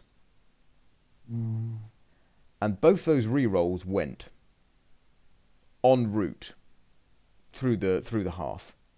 Yeah. Including on the turn when he goes to sack the ball. Because I've lost players, including the Crocs. There was a pivotal turn. I made a mistake, I think. I pushed the Crocs too far forward, left him a bit isolated. He got the gang foul in. The dice-based person will sit there and go, oh, but he got a stun and then rolled a double 1 and got the stun and then rolled a 6 and argue the call. Oh, dice. No, I isolated my Crocs. That was my fault. Goose saw that and went for it correctly. Right? Yeah. And that was correct play. So I didn't have a full line of defense, so I left a hit on the ball. There was nowhere safe to put it, right? And he rolled a 1 on a GFI, rush, to hit the ball carrier with 0 rerolls. But the piece he blitzed with was the guy who'd gained Pro. And he made the Pro, and he sacked the ball. And ultimately, some other things happened as well, but ultimately, that was a turn there where you feel I run away the next turn and we've got another 1-1 draw. At that moment, and the new rules had that impact on it. Now, let's not just say, obviously I've just said beforehand, I mispositioned my Crocs. There are other things that happen leading to that point. There are positional mistakes that happen. There are decisions that get made, Could Goo have not used a reroll on a different turn and had an ordinary team reroll and we wouldn't even be talking about it? Yeah, I mean but my point is though, it's so the fact that the pro blitzer is the one in the right space to do the blitz. Exactly, that's what I was going to say next. Is that you've got a player who's not only looked at that at the beginning of the drive and gone, who am I going to give this to? Okay, I'll give it to the Mighty Blow guy, who's in range to hit the ball. The Mighty Blow guy. Who am I blitzing with because we've got an inbuilt team reroll effectively? Okay, it's worse than an inbuilt team reroll because you've got to roll the 3+ on the Pro as well. But who's got that kind of half reroll? That guy. Can he sack the ball? Pro guy. Yes, we'll use the Pro guy. And unfortunately it slipped away to a 1-0 loss to Purple Goo. But again, a game that I really learnt from, really enjoyed it. It's so easy to see when you play a game like that, right? It's so easy to see how people can get fixated on things like bad luck and bad dice. But actually, you need to take that step back from the game and look at it and go, okay, sure, out of my control was the prayers to Nuffle, what got rolled on the prayers to Nuffle, the fact that Goo has the decision on which player gets the Pro skill. But actually, there's so many other things that went on, and it's what can you learn from those bits. And I certainly took a lot away from that game. Yeah. So... Well, that's exactly what you wanted to do, right? Exactly. Would I, and I said this to you, I think, on the day. There was, I said on the podcast, right, I brought a competitive roster. When we get on to day 2, eventually, I mean, we are talking a lot today, mate. When we get on to day 2, my roster was competitive, and we knew this, right? We knew my roster was competitive when I built it, even though I ultimately don't like it as much as I thought I would. It was still a competitive roster. Yeah, yeah. So I would think that no, taking nothing away from your two opponents, let's say, if we flip the tables, and we I get your dwarf guy into another dwarf coach. Lizards versus dwarves is a great matchup for lizards Yeah, I was gonna at say. NAF, right? I would Yeah. I would genuinely expect our results to be flipped, you know, and there is that element of luck of the draw as well going on Well, there. even even to the extent that I'd probably have a slightly easier time against orcs, but maybe fouling humans are possibly a bit more problematic for my armor Yeah, indeed, yeah, nine yeah, plus guys. yeah, could be. Yeah, it's interesting. It's interesting. But in terms of kind of, so I mean, we end game two, um, and uh, you know, you've had those two really tough games. So your brain's you're either fried or you're about to play the best Blood Bowl of your life in game three. Yeah, Uh, yeah. I think brain fried is more the way it was going. it's probably more the way. Yeah, yeah. You certainly had the look of a man that had been. I'd been through the ringer, mate. I don't think Yeah. I said this to someone. I said, tell me anyone in the room. Like, okay, I wanted hard games, right? Mm. But even, who in the room really, you know, really wants pod into goo game 1 and 2 at any tournament, you know? Oh, it was That's it. great fun. It was great fun. Yeah. I enjoyed it so much. But yeah, from a competitive perspective, my weekend was over. Yeah. Well, But I've learnt so much from it. So that's the obviously main this thing. this point I was sat up on the near the end of the room with a 200, Yes. and I've drawn ogres. Nice. So that was a bit of a surprise. A chap Ogres called T. ogres with any star player? Well, this is I was going to say this because again, you look at this tactically, it's ogres. So I've won, except Griff. Ah, the auto win button of Griff Oberwald. Well, yeah. So I mean, he's got two guard, and a leader and a tackle ogre. So he's got four ogres, two guard, leader, tackle. Oh, Tackle's so interesting. yeah, Quite a pain in the bum for me potentially. yeah, especially You with get 3Ds just yeah. rife. 3D with tackle suddenly starts to be a bit scary, doesn't it? It's not even that because I can hide the dodge players Okay. from the blitz. It's more just when they manage to stick the guy to two dodge players. Yeah, yeah, and you've burnt a reroll maybe, Yeah, and exactly. all of a It sudden just you're makes the decision a bit yeah the more. turn ordering, isn't it? Yeah, because I've only got four dodge players, so it's not like there's a lot of other choices in terms of because sometimes with elves you have to open the turn with the 2+. There's just no.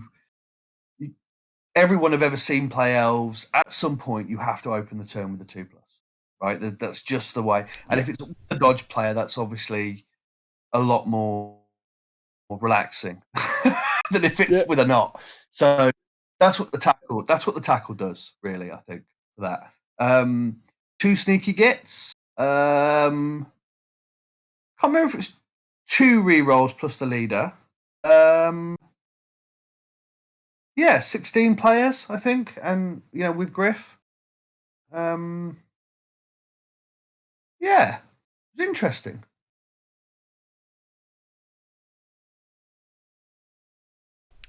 That pause there it says a lot. It was any pivotal turns. Let's not dwell into the game too much. I mean, Yeah, ogres is always let's go ogres with is it. So always so yeah. so I mean, sort of tactically, obviously, if you can kill an ogre, then you've probably won. Oh my! And if you kill Griff, wow, that So game you've that definitely won. you've suddenly become a 95% favorite all of a sudden. Yeah, and there's obviously generally a term when all the ogres bonehead. Oh yes, yes, yes. I'm They tend reminded. to. I'm reminded briefly. Just a segue quickly across our friend Orkster. I played him Mm. once in a league where he was playing ogres, and he had one turn 8, where six ogres on his ogre team rolled a 1, on every single one. I Wow. have never seen anything like it. Mm. 6 ogres activate, 6 1s. Just, I mean, Wow. gobsmacked. Anyway, carry on with the story. Well, I mean, to the best of my remembrance, Bonehead didn't really come up as an issue. I I think he mean, felt. sometimes it does. Sometimes it's a 2+ roll, right? Yeah, It's like the yeah. I dodges. think I think he failed 3 all game. So that was, but that Yeah. so the ogre stayed nice and active. But I managed to generate a fair number of hits on them. Got some hits. I think I got my most amount of. I think all my casualties for the weekend came in that game. The Uh, Noblars, you just exploding like yeah, putty everywhere. Knots, Noblars. Yeah. Got 2 or 3. I was put into bat. I went left. I went right. I went left. Hokey cokey, in out, shake Get it all fouled as about. much Yep. as he could. His mighty blow didn't really fire, other than the first block of the Oh, of game. course. Oh, yeah. Well, of course it would. Yes, Really. yes, yes. I don't think he removed anybody with fouling. Neither did he get sent off. He just sort of fouled every turn, probably with a couple of assists, but to very little effect. Um, I think worth it with a sneaky git and a cheap guy to do it with, and such value. An exchange of a Noblar or whatever for even a line elf is massive. and tactically you're thinking, well, Griff, you don't want to score too early. Just because he's obviously got some potential. And the Snotlings actually are pretty difficult to stop, Yeah, potentially, yeah, for because of sure. Yeah. They can get in the the way. Titchy. So, um, yeah, so turn 7, I was exactly where you want to be. Um, Capturing the stall square with a ball. So, for those that don't know, stall square, 2 squares from the sideline, 2 squares from the end zone. So that if you get knocked over, the ball can't go into touch. But you're about as close to the end zone as you can be to stall. And then a screen between me and him. And I did all of this. Obviously, halfway through game 3, did all of this, passed my turn, feeling very pleased with myself. Flipped my opponent, screened off my ball carrier. Ball carrier's in the perfect square. The driver's gone absolutely perfectly. And the moment Fantastic. I passed the turn, I thought to myself, oh no, I forgot about Griff. Okay. So I should have scored on turn 7, because even with Griff, the Ogre 2 turner is never going to be amazing. They've either got to get the ball with Griff and pass it to a Snotling, or Yeah. get it Snotling, so I get it to Griff, and then he's got to get in range and whatever. So Okay. Yeah. Yeah. So you should have Griff, scored. Griff does exactly what you'd expect him to do, and 3+3+2+2 dice on the ball carrier, picks the ball up. So you left him a 3-2-2. 3-3-2. A 3-3-2. Well, that's your own fault. Yeah.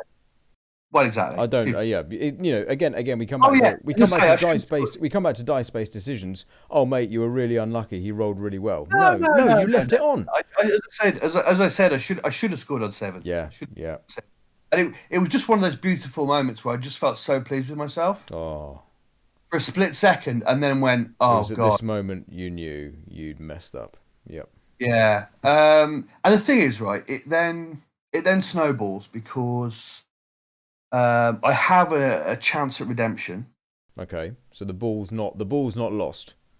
Well, Griff has it. Oh, oh, okay. So we got a power the strength 4 blodger with Well, fend.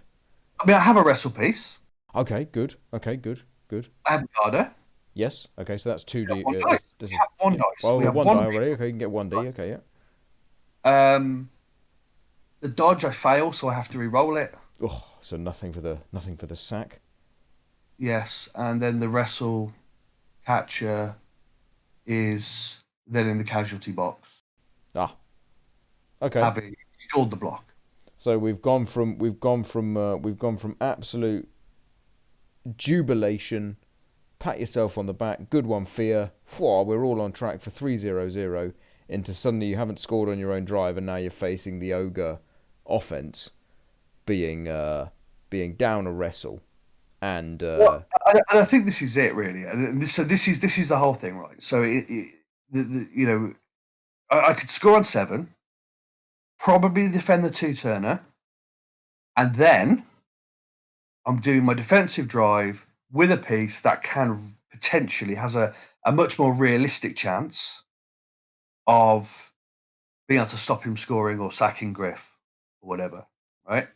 Because of my tactical error, I'm then going into the half, rather than being 1-0 up, I'm 0-0. And I don't have my piece that has the best chance of stopping his ball carrier. Yeah. Yep. Yep. And we got some hits on Griff. We removed some snots. We managed, to isolate him sometimes. But really, in Blodge we trust, and it's a turn 16. No, yeah, turn 16 score, and he wins 1-0. Okay. Okay. But we he wins 1-0 from a tactical error that ultimately then spirals into even worse, right? Because obviously you're not to know that if you don't No, score, you're not no, to and know that you're look, going to lose the wrestler, right? But yeah, it's one of those things where you can kick yourself, or you can say I played 15 out of my 16 turns. Because even the turn where the wrestler dies, it's the right option. yeah, You know, yeah, yeah, yeah. You've got a little choice. You've got a I bit, played I played 15 out of my 16 turns, exactly as I would. Oh, I don't know. You were I happy can't with watch how you back. you've played. Well, you played 15 out of your 16 Yeah, turns, and by memory, you're reasonably happy with it. yeah, And you played one turn that was probably catastrophic. yeah, And that's the thing, isn't it? I think if you find yourself in the top of the tables, game by game 3 or 4 or whatever, in a tournament attracts some very, very good players, and the guy you're playing against, or the girl you're playing against, or whoever you're playing against, is likely to be playing pretty well and likely yep, to be pretty comfortable with their roster, you yep, know.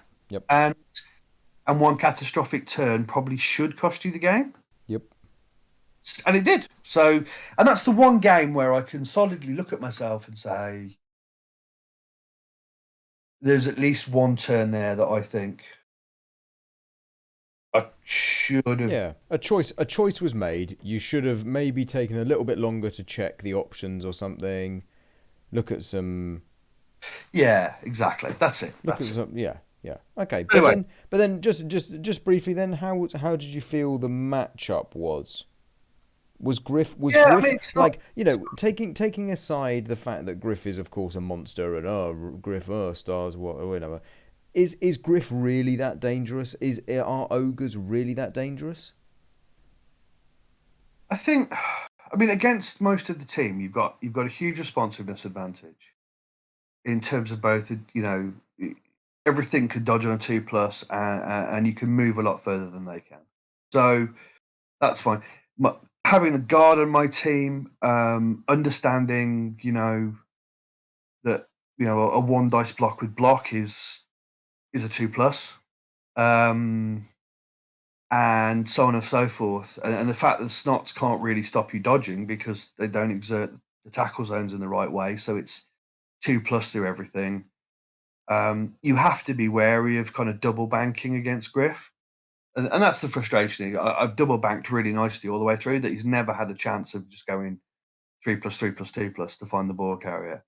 Um, I, it's not a hard. It's certainly offensively, it's not a hard matchup. Um, because Griff turns it from an auto win into a game. I think. Yeah, yeah, Um, yeah. Because and also as you say, yeah, like it's just if an auto win. You know. yeah, yeah, because there's also going to be those turns where two ogres just don't behave, or three ogres just don't behave, and all of a sudden they've got no screen. The elves can run in. You maybe got a red dice with wrestle, or even a 1D with wrestle. Ball pops out, and there's your GG. You know. No, it's not even 1 dice, because you can generally go 2+, chuck a 2+ to base some people, Ah, okay. chuck a 2+2+ to find the ball carrier for 3 dice, Mm, and it's like Snotlings who've got the stunty runners and the squig hopper guys Yeah. who don't titchy, and also obviously get swarming. So they've got a bunch of extra players. You know, ogres only get their 11 players, Yeah. and Yeah. so offensively,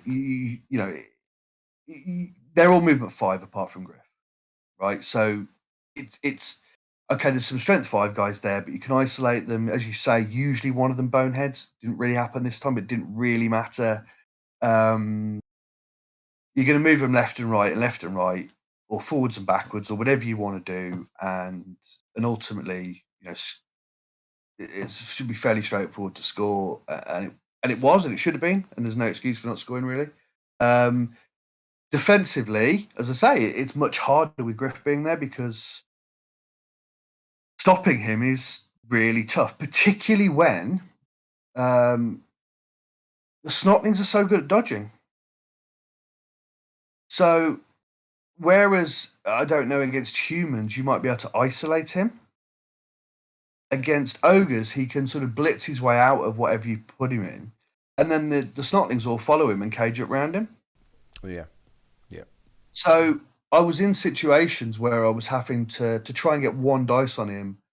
I was having to dodge the guard in on a 3+, and then dodge something else into hit. It didn't matter because nothing's got tackle, nothing's got wrestle, so it could be a lineman as be a blitzer. Well, only that the blitzers have dodge. But you then try to dodge that in on a 3+ to get a swing. So you can always get swings, but they're one dice on a bludger. Yeah. You know? Yeah. Obviously, that's much different because with a wrestler, you go from needing a 6 to needing a 5 and a 6, and obviously with a reroll, Yep. pretty 50-50. Pretty good. Yep. So, We take that. there you Yep. go. My thought on the matchup is that actually you score fairly easily. If you need to defend a short one, you probably can fairly easily. And if you have a wrestle piece, you're willing to invest the re-rolls, you will probably get Griff on the floor.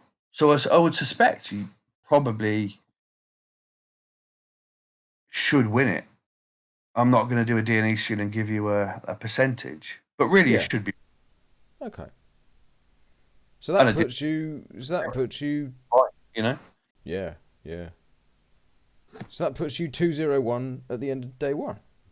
Yeah, which, actually, with a tier 2 team, and I haven't said this really, the other thing about it is, obviously, I know that by Games Workshop, High Elves are sat in tier 1 now. Hopefully, everyone that understands anything about NAF tournaments understands that that's probably not accurate because they don't have any dodge and they only have 2 block Yep. players. Yep. Uh,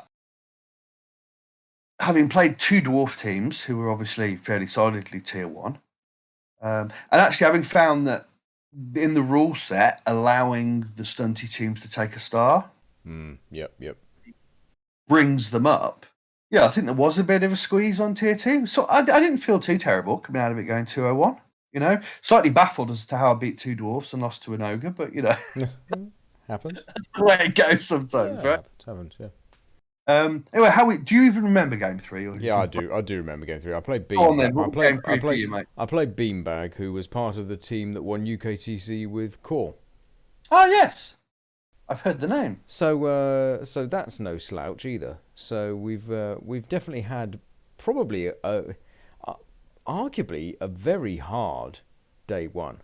There were okay. There was Lycos and Joe Manji, but they were winning games. So there was some other top coaches up the end of the table. One could have played 3-Team England on day one. That would have been good fun, wouldn't it? It would. But yeah, no, and he brought some chaos. Chosen. Brave man, I think. In a 6-kill rule, I mean, I'll take my hat off. And One of my favourite teams, but yeah, there was a. they're no better than High Elves in the rule set, are they? No, there was a Mino. There was a double wrestle goat. There was a shorthand goat. I think there was 2 block warriors. My drive. I mean, so this game, I was was mentally very. It was a tough game mentally for me, right? Yeah. Matchup wise, Lizards should win. Just because I mean, I surfed the Mino, Oh, nice. uh, so that obviously increases the. He kicked to me, and I was able to surf the Mino, so that does change the game slightly. I was able to kind of reverse the field a bit, so block off a lot of his players from mine and get my little skinks down in a kind of a three-man cage with the ball carrier as the fourth kind of thing. It was nice. I felt very happy with the way I played my first 8 turns. I couldn't really ask for much more, and it felt exactly the way it did in 2016, right? Chaos untiered, even tiered. They just they just lack so much of that basic skill. When they've got the skill set, sorry, when they've got the skills added, they're still only kind of catching up to some of the other teams where they start. You Yeah, yeah. know, True. so that was that, and then the second half, his Shorehand goat failed the pickup, and on turn I did I roll a blitz? No, I didn't roll a blitz. No, he just failed the pickup. But on turn two, I think of turn one or turn two. No, it was turn one. It was turn one. It was turn one of the second half. I had the ball in my hands. Nice. So at this point, you're thinking, Yeah, I'm thinking. So at this yeah, point, at this point here, right? And here's an interesting concept, right? So I've just been selected, as we said at the beginning of the podcast. I've been selected for Wales for the Euro Bowl, where the team tournament, the draw is so important, right? yeah, It's not losing. Sometimes you might be asked to win, but it's about not losing. And I sat there and I made a decision in my head, and the decision was, if you were playing this at Euro Bowl, you are going to back all your players away, you're going to turtle for 4 or 5 turns, and then you're going to gradually move forward, and maybe you score a second touchdown, but you don't concede a touchdown. You yeah, win the game 1-0, and you let 20p know down the table, okay, I've got a guaranteed draw here with a very strong win chance, you know. However, I was 0-1-1. I knew that to get some good games as well, I wanted to be up higher up at the tables, and I knew I needed to get some touchdowns, improve my score. yep, And I said to myself, right, Hellboy, you're going to do this, and you're not going to be sad if it goes wrong, because you're making this decision. nice. And I pushed to try and score, and I won in 9 on a block that then leaves me just a double GFI to score. And now I thought about this post game. And it wasn't until about a week later, so I've only realised this very recently, okay, because it's not that long ago since we were at Waterbowl. Mm, I could have jumped over the prone player that was in front of me rather than doing the block. ouch. And I forgot about jumping. But Now, I know it's the same odds because I had an yeah, agility 2, so that's leaping on a 3 still, isn't it? Because I'd be going into a tackle zone, so that's still leaping on yeah, a yeah, on a yeah. 3. But does that mean that the player that does the block is standing if it goes wrong? Yes. So maybe the fail state of the jump was better than the fail state of the block going wrong. Interesting one, isn't it? I mean, yeah, because we're always sort of your initial thought process is always that the failure state with the ball carrier is the worst thing because you don't. Exactly. But that's obviously not always true. There's obviously No, going to be situations in which, no.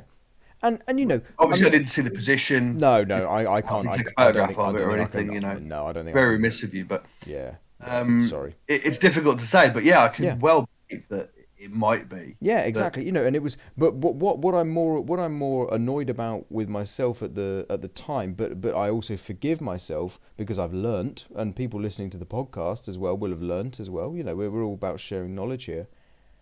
Remember these new rules that are in. Take that moment to look at things and go, oh, hang on a minute. There's a prone player there. I can jump over that. These little things. So actually, that game. I mean, ultimately, then what happens is we get into a bit of a silly scrap, right? We both end up with no re-rolls. We're doing things like 5+ dodging. We're picking the ball up in tackle zones. We're yeah, GFIing because if you don't GFI, you're screwed. All these things happen, and it ends up a 1-1 draw, and it was fine. And yeah, I made a choice, right? I made a choice, and I said to myself, I want to try and improve my strength of schedule and improve my tiebreakers. Sorry, yeah, not strength of schedule, improve my tiebreakers. yeah. So I made that choice. And, Well, and I'm not as going you to beat live. myself up about it, and I learned from it, but, I ended day one on 0-2-1, which was very bizarre, such a bizarre feeling, because I felt like I'd played quite well.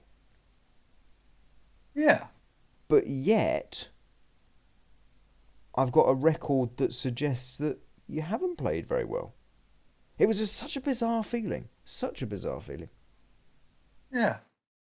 Well, I mean, I'm gonna probably sympathise with that quite a lot on day two. Okay, just before we go on to day two, though, we should do a quick shout out to. Thanks very much for the guys who thought of doing the pizza and board games. What a lovely idea!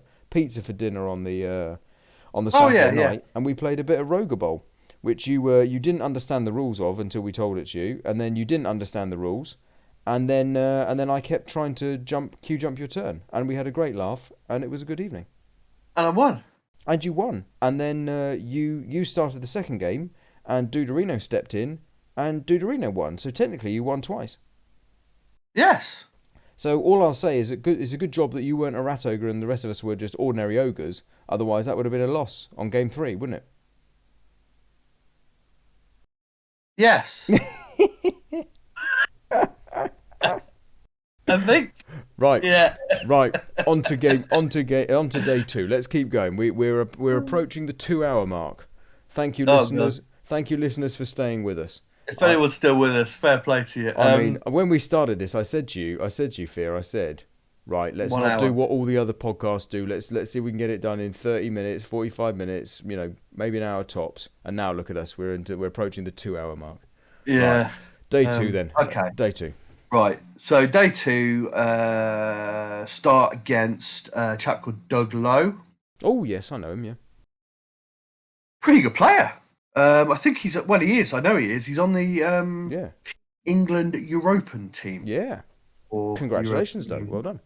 Yeah, and he was selected last time as well. And I think he's done pretty. I think he's won a tournament recently, and yeah, so he got some Norse. Oh, okay. Norse. Oh, nice. We got a guard. Well, we got a Yeti with the obligatory sort of mighty blow claw combination. You've got a couple of the Ulfs, one with block and one with guard. You've got a sneaky git Ooh. lineman. You've got a tackle berserker. You've got a mighty blow berserker. You've got a couple of catchers and a thrower. Was it a runner? Thrower? No, yeah, a couple of catchers and a thrower. You got 2 rerolls and an Apo. I think we were looking at 12 players. Might have been 11. Feels a bit like going really hard on the cannon part of the glass cannon of Norse, doesn't it? Yeah, absolutely. And look, I mean, I think I said this to you on the day. Norse are a team that I consider to be a bogey team. I never seem to do particularly well against Norse. And regardless of whether it's a team tournament or a singles tournament, I'd yet to do anything other than lose on game one of the second day. Indeed, indeed, you did say this to me as well. Yep. So I sit down. I'm playing, a very good player with Norse, game one of day two, and I'm thinking, oh god. But we'll give it a go. And I guess the thing that always gets me with Norse is their armor 8 plus or old school armor 7. I'm armor 9 plus. They should die, and I should not. That's in my head. That's the way that they should go. So I'm thinking I've got an armor advantage. So if we get into blocking war, if bodies are hitting the ground, I should do more damage. I'm faster than they are. I've got better agility. I feel like I've got a lot of advantages. Yeah. Oh yeah. Uh, Oh yeah, yeah. But you've fallen for one of the oldest tricks in the book, mate. Playing against Norse is bad. Is that the trick? Never get involved in a land war in Asia, and yeah, don't play versus Norse. Yeah. So, and then it's raining, and I win the kickoffs. I win the toss, so I put him in to drive. Excellent, excellent. Look to get that steal and quick score. Yeah, and the kick goes deep.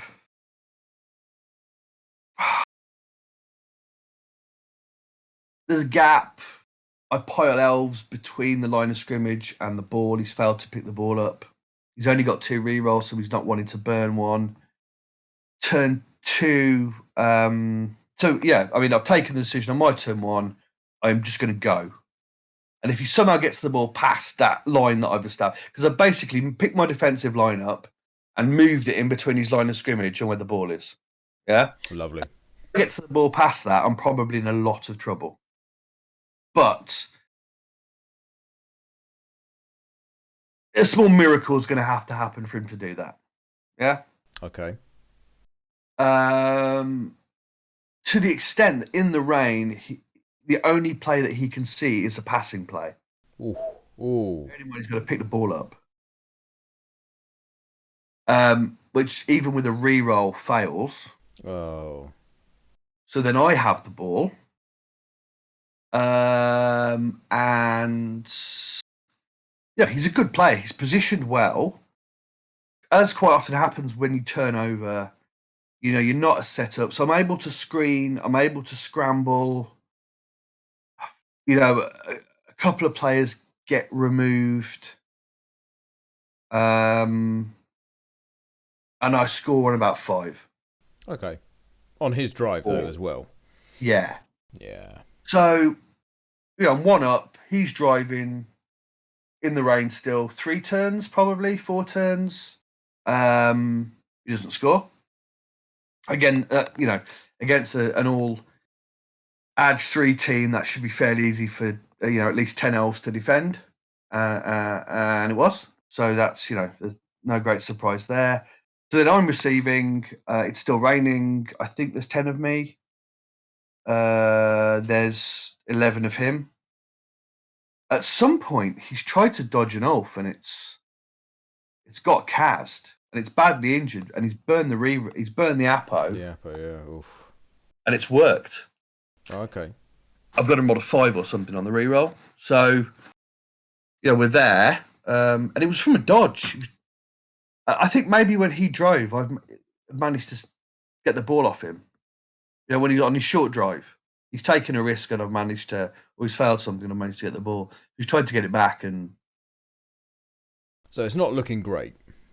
yeah, well, the offs come back, obviously, so that's Oh helped. yeah, yeah, fair, yeah. So it's, I mean, tactically, I'm very aware. I'm 1-0 up. I'm driving. I don't need to score. It's absolutely fine to end up with the ball on my own goal line on turn 16. As long as he hasn't got it. If I can score, we're probably game over. Yep, yep. Yeah. So I'm not in a great hurry to do anything. I run around a bit. I push down the right side, but it's probably as much. It's not a real push. It's more of a sort of keep him interested kind of push. Yeah, a little teaser. Yeah, and then And again, you could debate what I should have done here. Probably I should have moved the ball carrier, but I've hit a snake. Well, I say a snake. I've hit a skull into a skull on a one dice block, which Okay, sounds a bit block, okay. with block with block. So I, in my head, I'd still count that as, it's a 1 into 1. Um, I've, he's got a dodge, couple of go. He's got a chance. He's got a dodge and a couple of go for it, and all that stuff. The ball gets sacked. I have a chance to pick it up. I don't. He doesn't pick it up. I have another chance to pick it up. I don't. Elves are going to fill moves because I'm basing stuff to try and create opportunities. He needs a 4+. He's got no reroll. At some point, he picks the ball up, and he scores the equaliser on turn 16. Okay. So what's interesting to me about it is, obviously, the rain changes the game completely. Yeah. Yes. And probably makes a mockery of his attacking drives. And really, in terms of the way that I thought the half would play out on my drive, it is doing what I thought it would do. It's quite difficult for him to come and contest because I've always got 2+s to get away. Yeah. The only issue is ever going to be if you hit that wrong snake. What did he do well? He pushed into me and said, you're going to need to roll some dice to continue to be able to mess around. And I hit the wrong one. I hit the wrong snake eye, effectively, or skull eye, and such is life. Would I have done much different? Maybe I could have moved the ball carrier. Maybe I should have done that first. Was there a value in not? Was there a value in what I was going? There was. I had a plan. Where I was going to put the ball carrier.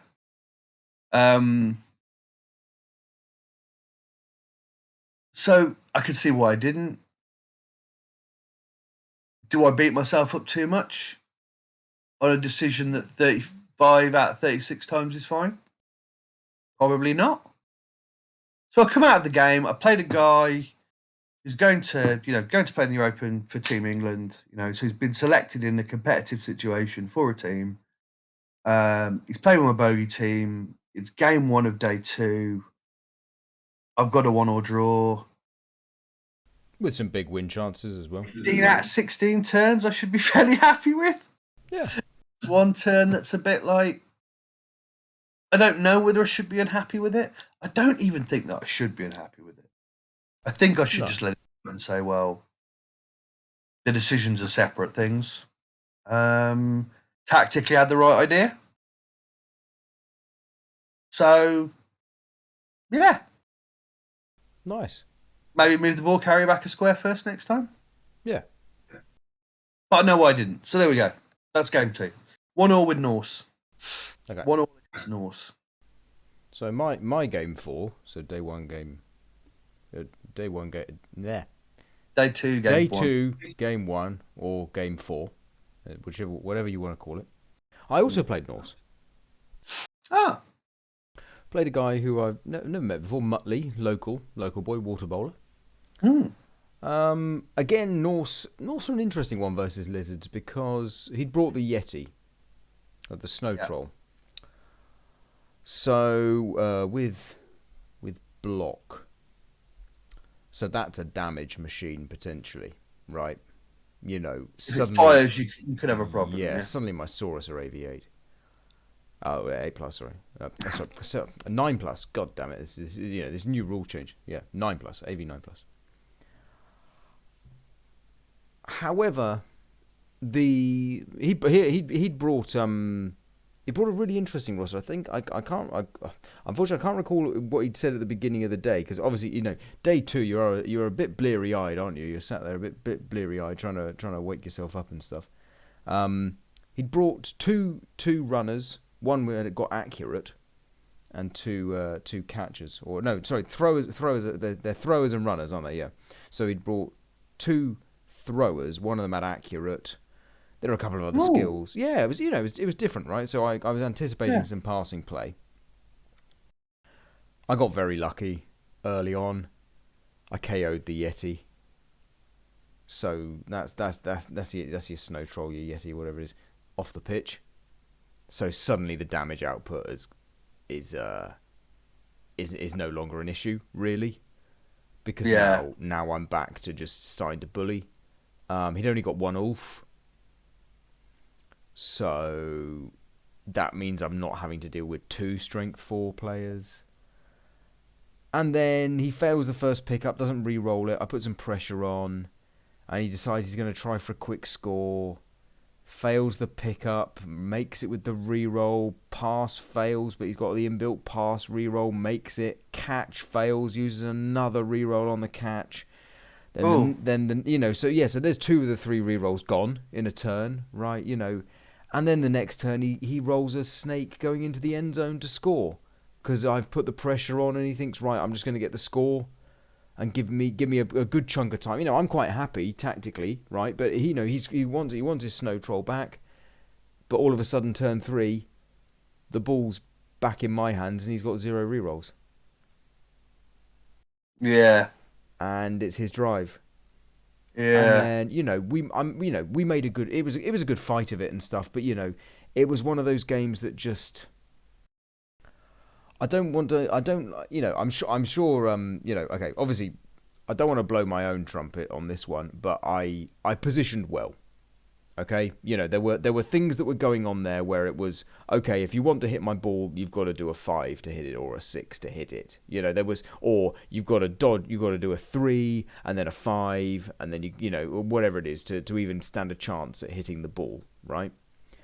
And with 0 rerolls and no, very few inbuilt rerolls, right? You got no dodge on the team, I think. Yeah, no. Maybe you had one dodge runner, but that was the guy who was going into the end zone, so he was on his arse on the at the other end of the pitch by a certain point, And I was also targeting that guy. There were choices being made, right? But it did really feel like a game that just it slid.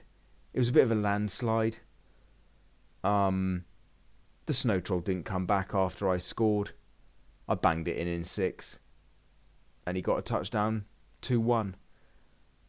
And it was like... absolutely no disrespect to Muttley at all, right? Nice guy. We had a good game. But it just felt like one of those games where that KO completely changed the matchup. Yeah. That early KO and so I felt, and then burning 3 rerolls. For goodness sake, even if he scores, at least he's got a score on the board. But burning all 3 rerolls, and I'd put the pressure on because again, same as the game that you've just had, that failed pickup.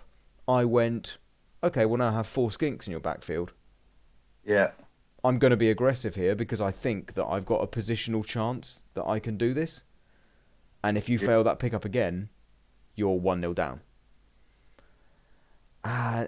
So it was hard to. So the matchup, the Norse Lizard matchup, is an interesting one. I played that one versus SCS Sam, who's on Team Wales.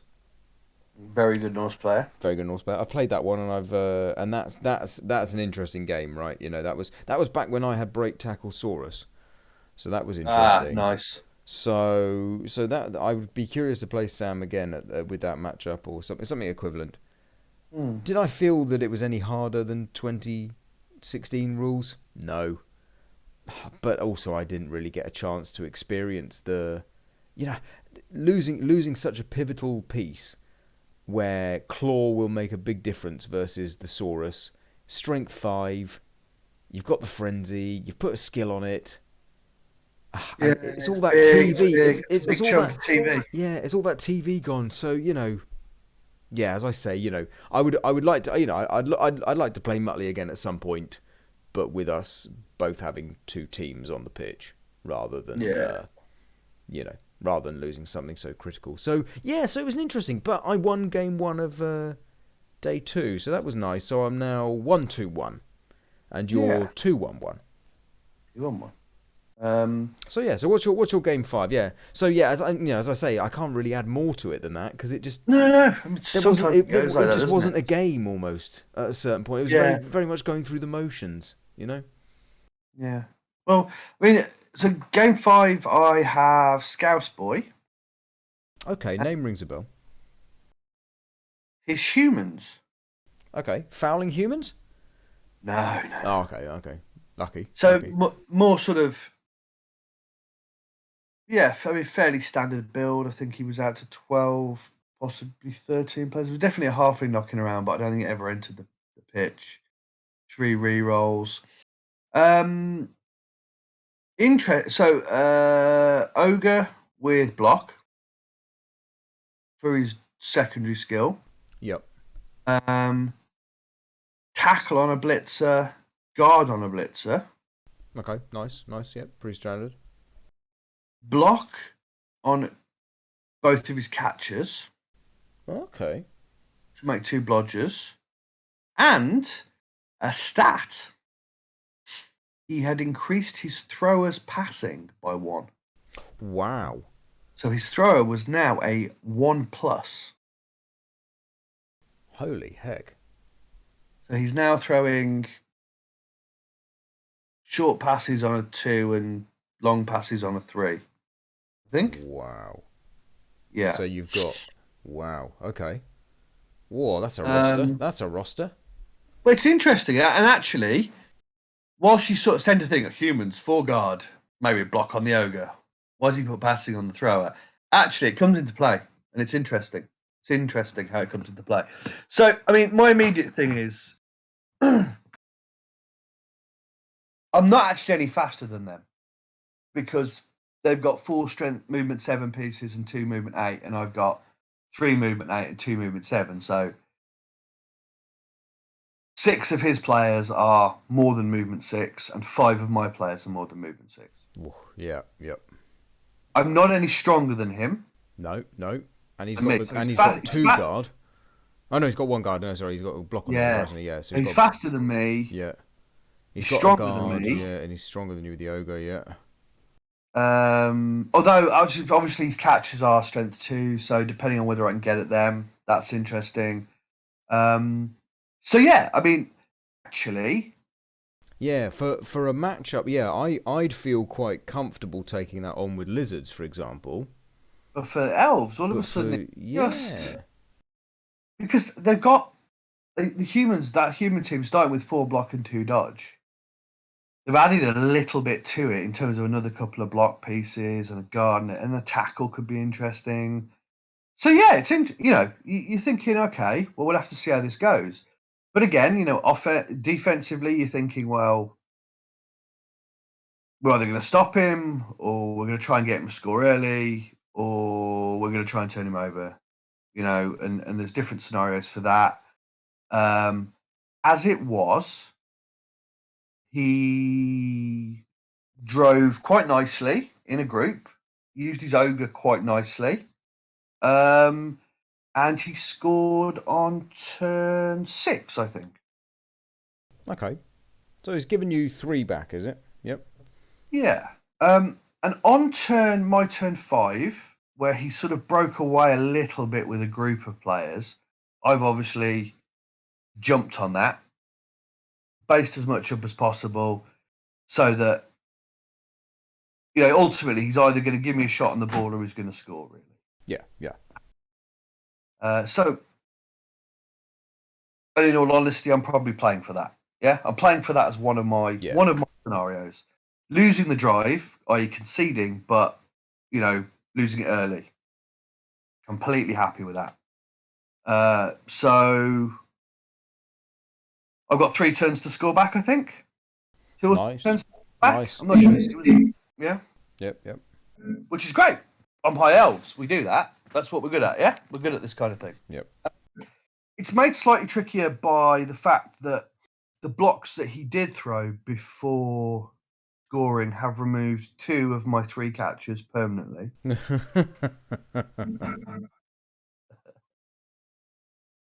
Nevertheless, we move the ball, we get it in a cage sort of halfway up the pitch. He tries to block me off.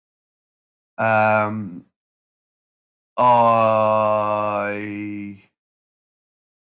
knock his player over, and then I have I have an option. I have a dodge player, dodge catcher with the ball, and I can either go 3+3+2+, dodge Okay. past his player through the tackle zone, and then a 2+ go for it to score, or I spot very cleverly using the new rules that I'm able to power. If I'm able to knock over one of his players, I have the opportunity to do a 3+ jump followed by a 2+ go for it. Ooh. Um, so I do. And is the second one? Does the second one? Sorry. Does the first one change? If you you still got that dodge option even if you roll a push. Yeah. So if you roll a push, you go 3+3+2+ Nice. with dodge Nice. and go for it. So yeah, I mean, it's worked out absolutely perfectly. Yeah, I've got a reasonable chance to score. Yeah. You know, everything's worked exactly as I want it to. The fact that I snake going into the end zone is irrelevant. Yeah. Yeah, Yeah. because I'm, you know, I'm 1-0 down at the half rather Yeah. than 1-0. Yeah. But Fine. it's gone according to plan. Turn two. So yeah, I'm going into the second half, and I thinking to myself, this could be quite tricky because without the two catchers, I'm actually now quite a lot slower than him. Yeah. Yeah. Um, but we go left a bit, we go right a bit, we go left a bit. I think he snakes a go for it. I've got a yawning gap to run down, so I do. Lovely. Take the space on the pitch. Yeah, so I could score on turn 6. And they're quick. I've lost a couple more players, I think, by this point, just because that's the way it went. And it's interesting. I've got an option. I can score on 6, but I'm thinking that's 3 turns with this, and he's got this thrower that's going to be able to throw the ball no matter where on a sort of 3+. So he's definitely going to be able to get it to a cat, even if the kick's deep. He's definitely going to be able to get it to a catcher who's got blodge and move forward. And I can't cover the whole pitch because Yeah. I've got You've lost too many elves. two in the KO box sort of thing. So I need both of the KOs to come back really to be able to, you know. So I stall, and this is fairly hardcore stalling. I know he can hit the ball, but I, it's going to need a 1 in 8 scatter for him to be able to recover the ball. Yeah, if he knocks it over. Yeah.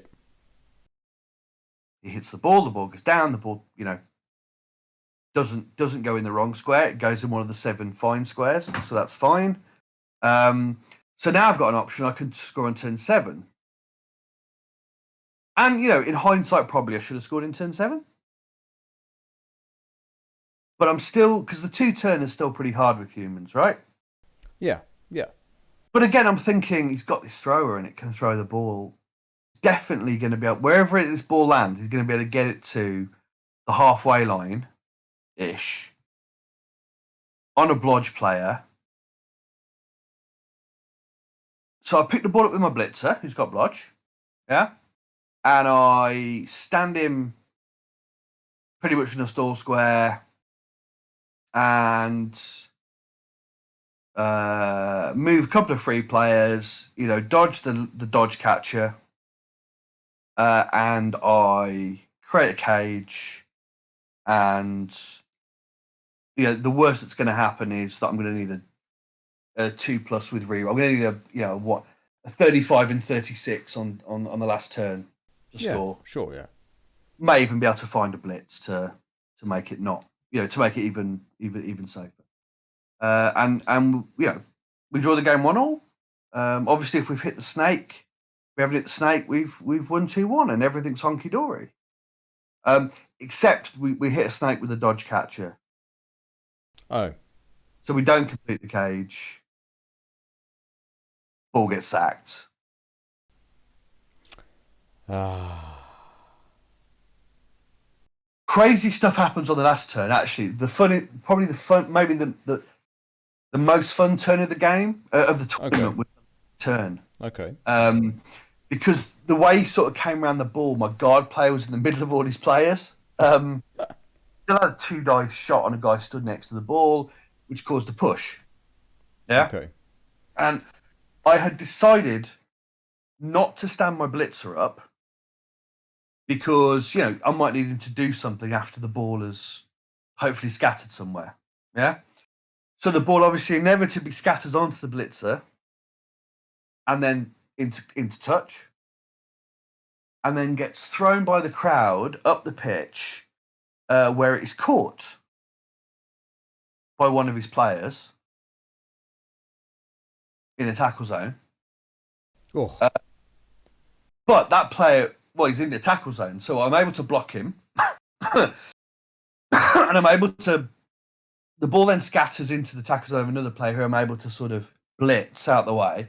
I'm then able to pick the ball up with my thrower, and all of a sudden, the justification for taking a thrower on the team is there. Yeah, Yeah. because I've got 4+ with pass skill Yep. plus catch to draw the game. Lovely. It's Yes. about 70%.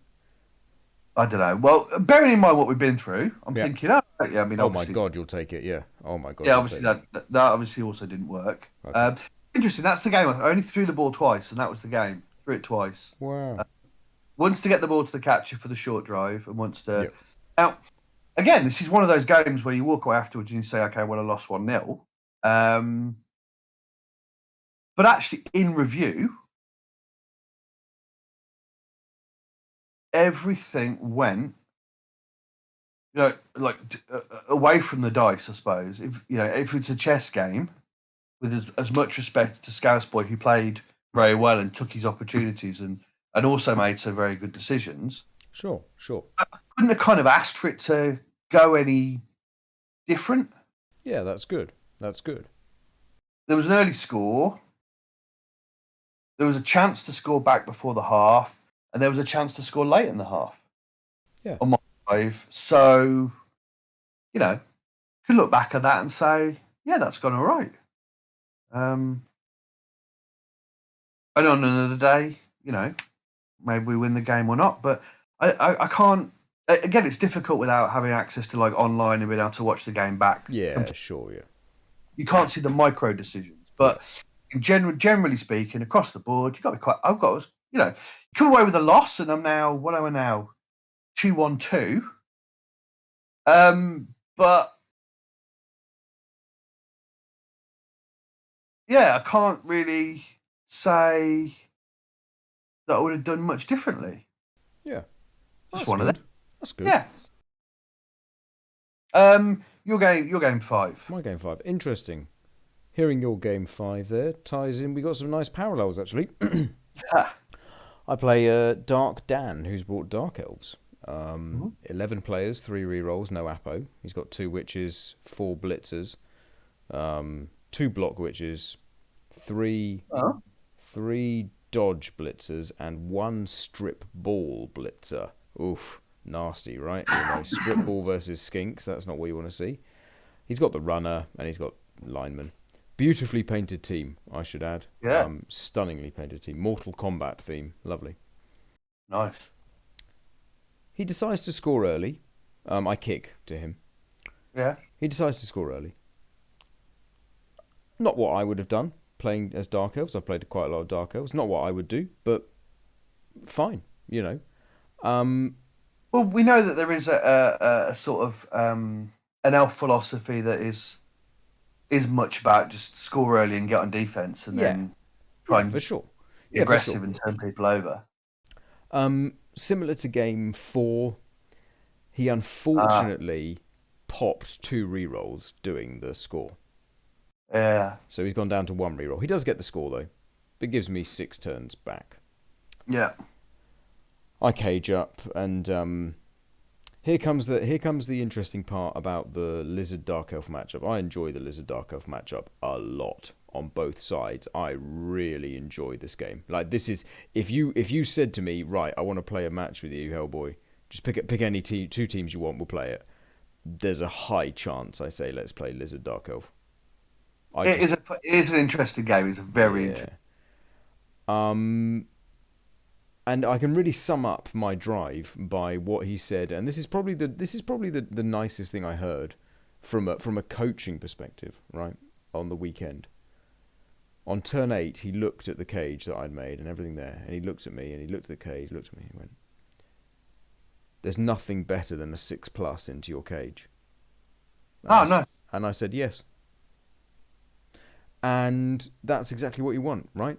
I had left a cage where the best he had was a 6+ to get in, and I was 8 squares away from the end zone. So no GFIs to score. Okay? Beautiful. He does a screen, and it's an interesting screen because he doesn't have enough players to do a full column or anything like this, because I've KO'd some. And I've got some over the wrong side of the pitch. You know, we've been zigzagging a bit like you've done, right? But he gets enough of a column that leaves me a 2D blitz, needing a power or defender stumbles on the strip ball blitzer. Okay. If we power or defender stumbles, we score needing no additional dice. However, if we fail to knock the guy over, and we roll both down or a push or whatever. On the push, we have a 2+2+ to score with inbuilt dodge reroll and team reroll as well, in case we fail one of those, because we've got our Agi 2+ skink. And if we roll a both down on it, we can contemplate re-rolling that, knowing that we've still got the dodge reroll and we've still got the chance of getting the POW if we want to. Okay, so it's a really interesting situation where I've looked at the maths later on it, and basically you go for the blitz. If you POW them, great. If you push them, accept the push. If you roll a both down, then it's worth re-rolling it at that point. Yeah, okay, got you. So, I roll the push, fine. Make the first dodge, snake the second dodge. Okay, but it happened, right? This happens. Yeah. You know, as you've said, you know, you wouldn't necessarily change the way you've done things. I certainly wouldn't. I'm on turn 8. I am literally a 2 dice with 2 outcomes away from scoring with nothing else. You know? Yeah. Very, very happy with that. So then the second half, I knew that the draw, I could just lock in and draw if I wanted to. But I thought, I'm going to see if I can go for some win chances here.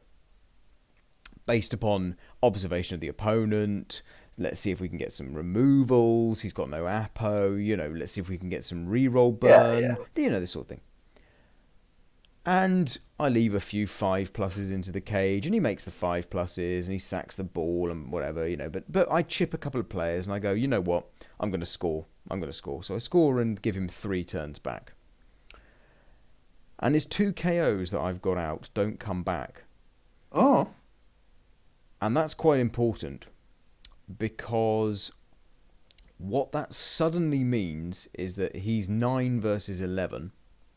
Yeah. And I can be very bully with my lizards.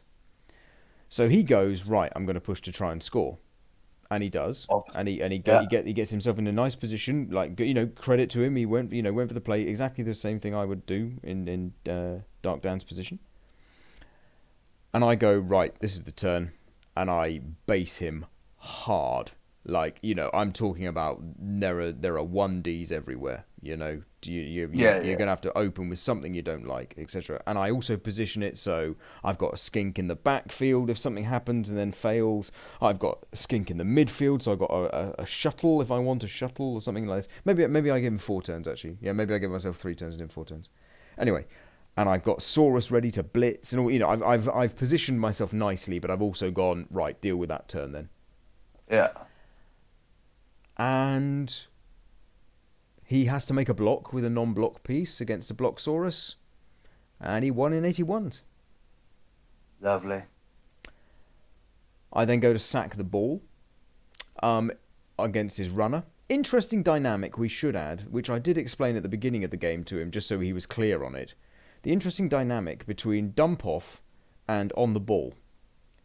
I declare blitz. The opponent then declares dump off. Before the pass happens, I then declare on the ball. I then move my player, the pass then happens, then I finish moving my Saurus to do the hit, and then I blitz, if you do it like that. Isn't that bizarre? Yeah, yeah. Anyway, it didn't happen. He decided not to dump off because I got some tackle zones. I pow the runner. Runner's gone off the pitch. His blitzer catches the ball. So the game's not over yet. No. Lodge. Yeah, Blodge. We have 6 dice on it. We don't knock it over. We retain the final reroll for the last turn, just in case. And he goes for the pass play. Ow! Because he's still got the ball. Yeah, I mean, not how. Ow. Oh, ow. Oh, right, ow. Yeah. Yeah, 4+ passing. 4+ with blitzer. But he can't make it a 4+. It's a 5+. Oh. And the pass fails. Yes. It scatters off the side of the pitch. Yep. Lands between my 2 skinks. It's a 3-2 with team reroll, and I win 2-1. Wow. Big moments. Indeed. But let's cast your mind back to 5 minutes ago, or whatever, when you were talking about your game 5. Very, very similar scenario. It's just, for my game 5 it worked, and in your game 5 it didn't. But it's about it's about putting yourself in the position, you know. And if I hadn't made the removals, I wouldn't have been leaving 5+ into the cage to make him see if I could burn some rerolls on his drive. Or if I'd scored on turn 8, it would have been 6s at best into my cage for the whole of my 8 turns. And you know, that's just what you're gonna have to deal with, mate. You know? So yeah, it was an interesting game from a tactical perspective in terms of making decisions based upon what you were watching live in front of you. You know? Yeah. Very easily, there's part of it is I've played that matchup a lot. I back myself to draw that game at worst. You know, certainly from 1-0 down and having 8 turns, that's a draw, I think. I think I can lock that in for a draw. So if I had to, I could draw that game and call it quits. You know, again, let's look at a bigger tournament, World Cup, Waterbowl kind of thing. I could draw that game. Or I can play and push for a win like I did. So yeah, it paid off that day. So that was nice. Yeah, that's nice. It pays off. Right, so final game 6. What you got? Yeah, Lord Bonan and his goblins. So, I mean, Lord Bonan and I first met at Star back in about October. Oh, okay, nice. He knocked over a drink. Oh, yes, I remember you telling me this. All over his board. Whereupon I swapped his board for my board. Because that seemed like the right... The gentlemanly both thing of to them do. being the stock board out of the box. Yes. So amusingly, we played with my board, which used to be his board, at Waterbowl, which was quite fun. Oh, that's nice. Well done. And he uses some proxy models for his goblins, various sizes of minion. Oh, I saw this team. Yes.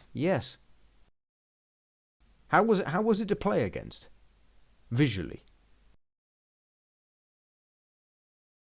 Weird. Fine. Like you could tell what the difference between dude holding a saber is a chainsword guy. The guy right, a ball. And the big chain ones, is the big ball ones and are the chain. trolls. Yeah, the two big ones are the trolls. You know, it's not visually difficult to deal with. No. Okay. Because they're the wrong size. But anyway, it's fine. Like it's fine to play with. It's not an issue. Yeah. So what do we have here? We had a ball and chain that had, I believe, block. We had 2 brawler trolls. We had sneaky git on a hooligan. Well, hey, rowdy. Is that right? 4 skills. And we had an edge boost on a goblin. Yep, that would make sense. 4 skills with the edge boost. Yep, you can get that. Yep. Very nice. I can't remember. I think he elected to drive first. Two Well, bright. as he should. As he should. The percentage Yeah, win rate for goblins goes up drastically he if you receive the drives toss first. in Yeah, Neff style. and I think at this point, I mean, at this point, he's got a higher. This is my first tournament with high elves, but his NAF rating with goblins is higher than my NAF rating with high elves at this point. Oh Yeah. right, okay. Now, quick question. He's got no stars. Oh, sorry, and he's got Glart. Oh, okay, fine. Right. So, what am I thinking about this one? Well, holy monkey, holy whatever. There's Glart, there's a ball and chain, there's a chainsaw. Did I mention the chainsaw? Yeah, yeah. There's a sneaky git, dirty player. There's an edge 2 goblin. There's a couple of rerolls. 2 rerolls. Yeah, 2 rerolls. There's 13 players. This could go very wrong very fast. Yeah? Yeah, for sure. For sure. So, what am I going to do? The ball and chain's going to do what it's going to do. You can't really legislate for that, right? What you can do is you can try and chip away at goblins, or you can try and corral the goblins. So you can kind of base them and layer around the basing so that they have to sort of move inwards towards the center, so that you can try and corral the whole team into a smallish space. Yeah, you Yeah. can push them where you want them. Basically, you can manipulate them to be where you want them on the pitch. So, he picks up with a 2+ goblin. Glart, first block obviously removes the player. Hey.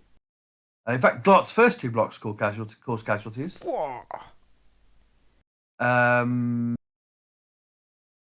Yes. So there's a little space. I'm able to hit a goblin. I'm able to put some players between the 2+ guy and the line of scrimmage. He gets there anyway because obviously it's only a 1-player screen. It's not double layered or anything, so he can sort of. He dodge through it, or does he block something out of the way? But it's a backwards blitz anyway, which is fine. And he gets there, and he gets nice, solidly middle of the pitch, ball and chain running around his cage. Everything is within about 4 squares of each other. Yeah, Yep. and I push it a little bit, and I find myself in a position where we start a turn with a goblin based, 2 goblins based, which allows me to push, and then another push, which fills in some squares, another push for the chain push. So the ball carrier is now on the edge of the cage, 2 dice for the blitzer, down he goes, ball in 1 tackle zone, catcher picks it up, off he runs. Okay. That's the upside. The downside is I probably left a little more based than I really want to sort of get to that position. We're able to mess about a bit and score on turn 8. No, score on turn 7. Talk about it in a second. But we do lose a few removals doing it because we've just given up a couple too many blocks for a turn or 2. So that's probably a fair trade. And he obviously is fouling with the chainsaw or with the dirty player guy. Oh yeah, of course. Yeah, dirty player, sneaky git. Ball and chain. I think it's 3 turns in a row. It's basically punting one of my blitzers along the floor, and it keeps stunning it. So the blitzer can't even get away. And then he'll run around it for a couple of the moves, and then finally hit it and stun it again. And then eventually he removes it. We score on 7. Yeah. The reason we don't score on 8 is obviously I need to use up some of his bribes. Yes. Yeah. Get some sort of burn. Yeah. Yeah. So I've cast 1 player. If I cast the second, this is different, right? Because I've cast 1 player, he uses 2 of his 3 bribes to keep his 2 secret weapons in the game. He then obviously has to deploy only 1 of them for his turn 8. Yes. 12 players left. So if I've got 1 more removal, He's got to deploy both. So he's got one bribe, one player. So then he's got both of his secret weapons back for the second half. I'm down on players. I think I'm playing with about 8 or 7 at this point. And I'm aware that if I score, it's 2-0. Yes. Secret weapons get sent off, which means he's then on a maximum of 10 players. And the players that I've got off the pitch, 2 are Kaz, but I think 3, I must have 7. There's 3 in the KO Yeah. bot, which I'm keen to have another go at getting back. Sounds good. Yeah, sounds sensible. So I make the decision that I am going to score in 2. Okay. If it's available. Yes. And I go for that. And I find myself in a position where I have to make 2 GFIs and I have 2 rerolls. Okay. And so at that point it's 2-0, game over, whatever, there's another snake eyes. Oh. Then some more elves leave the pitch because obviously, I'm not messing about. That's kind of Yeah. second action, yeah. And I have to pass the next turn even because there's that much stuff too trapped close to the side. And this is one of those situations where it is given what's happened before as well, and the sort of multipliers. Yep. You can tilt, right? You can tilt. Yeah. But I think to myself, well, okay, we've just got to try and get back, but we're still winning 1-0, so we've just got to try and get back behind the ball, yeah. And so I've got to work my blitzer and my catcher back, and just try and get in the way with the 3 or 4 pieces that I do have that are in the way. Just slow him up a little bit. He's not in a hurry. I'm quite happy to draw the game. Yeah. And we get our 5, or I think it's 5. We get our 5 elves back. Okay. And, disaster strikes for him. He won in 9s a blitz with the troll. Ooh. And that leaves me 2 dice on the ball carrier. Oh, beautiful. Blitzer. And importantly, still with a reroll in hand. So whereas I burned a reroll on turn 1 and then I've burned a reroll snaking on turn 2, I've not used a reroll at any other point. And I've let a couple of things go that maybe, I think I've fallen over a dodge and stuff. Because I'm just playing for this one chance.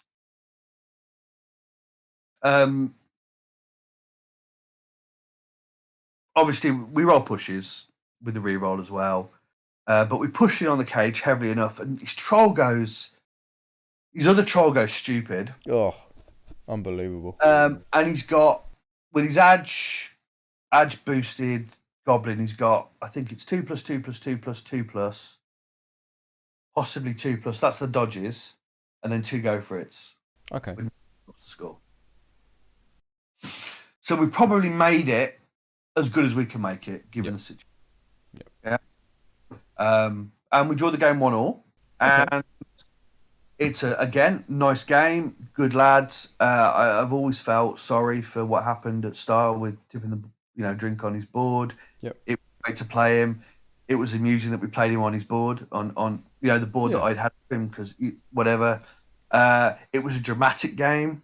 The minion thing was weird, but it didn't in any way cause a problem. Yeah, you got around it. Yeah. By the end of it, I probably quite enjoyed it. And again, given each set of circumstances, I can't really question the decisions that it all made sense. Nothing. So let's just look a little roundup. So I'm just thinking back to the podcast that we did last time. 2-2-2. You've got to be happy with that, nice and balanced. But it wasn't just a 2-2-2 scraping it in any way. That could have easily on different days, if you've made the right plays to leave it down to the 1 in 36, then 35 times out of 36, you have a good chance at getting that locked up for the win. And also, I think I said last week that or sorry, 3 weeks ago, whenever two Yeah, two whatever it two, was, yeah. because in a 6 skill rule set, high elves are not the strongest team to take. No, Uh, no. and I'd not taken them to a tournament before, and so that was absolutely fine. Obviously, when you're 2-0-0 to then finish on two Yeah, is a little disappointing. yep. But actually, I walked away from the thing. Even day two, 0-2-1 on day two, like you got on day one. Yeah, yeah, Walked away from it reasonably happy. yeah. And in terms of my own personal improvement, the first time I took Amazons to a tournament, which I ended up being quite good with. The first time I took them to a tournament, I probably played against some people that were less experienced than the guys I played against at Waterbowl. I probably had some similar issues in terms of things not just quite falling how I wanted them to. And I came away with an 0-1-2. Yeah. So to experience that at Waterbowl against probably a slightly more experienced group of coaches, and to come away with an 0-2-1 on day two, I can't be happy with it. I was the top high elf coach in the tournament. Wow, wow! Congratulations, top high off. Well done. How many Because I other? was the How only many other? person in a Yeah. hundred and something coaches that was dumb enough to take high elves tournament. But that's part and parcel of what I accepted before I went. And yeah, it was. There were parts of the day which was frustrating. There were parts of the day where it was hilarious. There were parts of the day where I really gave those dice a shake, and they still came up one. Yep. Yep. Uh, but overall, yeah, it was fun, and I played all right. And it was a difficult rule set. We came away with 2-2-2, despite feeling like we didn't quite get the rub of the green. Yeah. Well, I'll take that every time. Every time. Yeah, for sure. For sure. Game 6 then. How did you get on, my friend? So game 6, I played Vagabond. What a lovely guy. Oh, With I like with his Vagabond loads. Yeah, yeah. with his corn, Nice guy. the new corn. Oh, corn. Yeah, yeah. So Ooh, that's my 6 games, 6 different races. Amazing. Now, nice. No now, dwarf. yeah. Now There were a he's lot of dwarf there. But there were a yeah, lot of corn as well, so, you yeah, did yeah, well. yeah, and some undead. Um, Now let's cast our minds back to 2 hours ago when I told you that there was game 6. There's about a 25% chance that he just loses the game, right? Yeah, okay. So his roster, he's got a leader. They're Corngors, aren't they? The ones with Juggernaut. He's got a leader Corngor and a flip. No, he doesn't have sure hands. He's got a leader Corngor and a. No, it was a sure hands Corngor. Sure hands Corngor. Okay. He's got 2 block, strength 4 guys, whatever they're called, and a Hang on, guard. are the Corngors the Beastmen? Yeah, I think they are. Yeah, Okay, fine, yeah, yeah. I okay. think Sorry, I'm so unaware of these new terminology. Anyway, so Yeah. the strength 3 guys have got Juggernaut, and he's got one leader, and he hasn't got short hands. That's the chaos guy. Sorry, he's got tackle. He's got one tackle, one leader. Okay, he's got Yeah. He's got 4 strong strength 4 guys. 2 of them have got block. One of them's got guard. Yeah. And then he's got the big guy, but because he's used the double for leader, because he's only got one rostered reroll with the Apo, right? Yeah. He's taken Juggernaut on the big guy. And we roll up, blah blah blah. Now, I'm going to interject here just very quickly. I'm Yeah. pretty sure, and I don't have the book to hand, Yeah.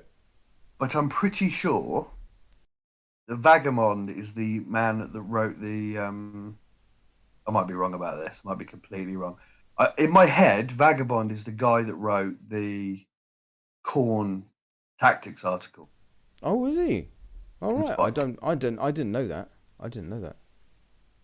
Well, if it was, then I'm I'm going to message and tell me I'm wrong, but yeah. I feel that it's him. Okay, Why interesting. would it's him if it wasn't him? I'll have to check, but Yeah, yeah. yeah. Sure. So go on. How did it go? So anyway, so I get the choice of kick or receive, and I choose Mm. to kick because it's raining, Yes. and I have an agility 2+ skink, and he's got 2 rerolls and no sure hands, and the kick goes on the sideline Oh, in the you back, right at the back, right, and I'm salivating. I'm like, really? oh my god, you're toast, mate. Yeah.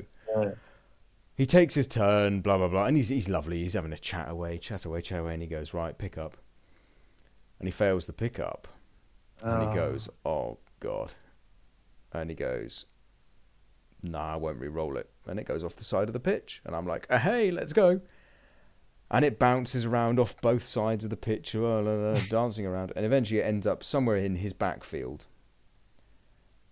but he doesn't have the ball, and I go, okay, have 4 skinks in the backfield. Let's tie some things up, and let's make you have to roll that 4+ pickup. And he does everything, and he positions stuff, whatever, and he stops on his turn 2, and he looks at me and he goes, I've put it off long enough. And he goes and I love it.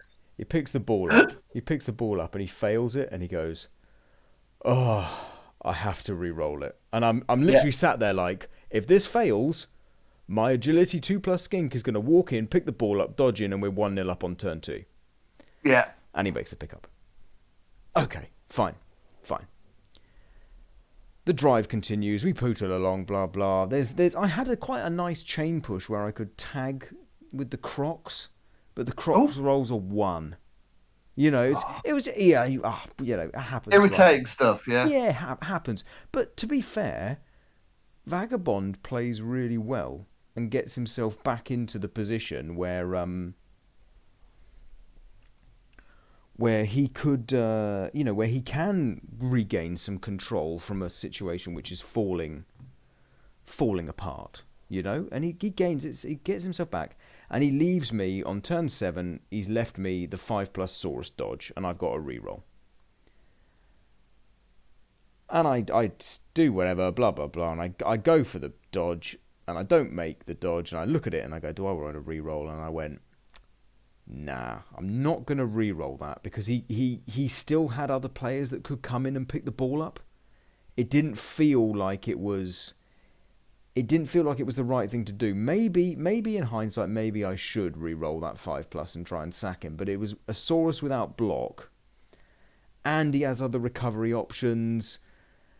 And if I take Right. Yeah. Yeah. if I take the both down and eat it, he can still just pick up on a 4. It's still a coin flip for him just to score anyway. Yeah. And I don't have the reroll. So I say to myself, right, I'll leave that. So I go, right, I'll do the 1 turn. Then happens the most genius mistake Vagabond might have ever made. He sets up on turn 8 thinking it's actually the second half. So he doesn't set up to defend the 1 turn. And I keep my mouth shut, because early in the tournament, I actually watched Vagabond set up a rather nasty 1-turn defense, and I thought to myself, he hasn't realised that it's turn 8. I'm not going to tell him, because I can 1-turn versus this setup, but I don't really want to 1-turn versus his actual 1-turn setup. So, some people may say a little unsportsmanlike, but I did very loudly then say, oh, let's see if I can get this 1 turn. And he looked at me and went, damn, I forgot it was turn 8. And I was like, yes, I figured that. And I carried on setting up. So I set up for my 1 turn.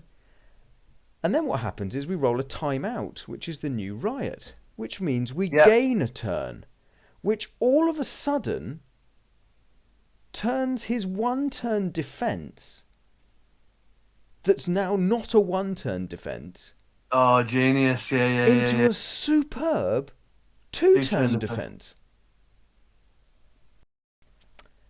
Anyway, I get Did myself you go for the 1-turner anyway? No, I didn't know. No. The kick was quite deep. Ah.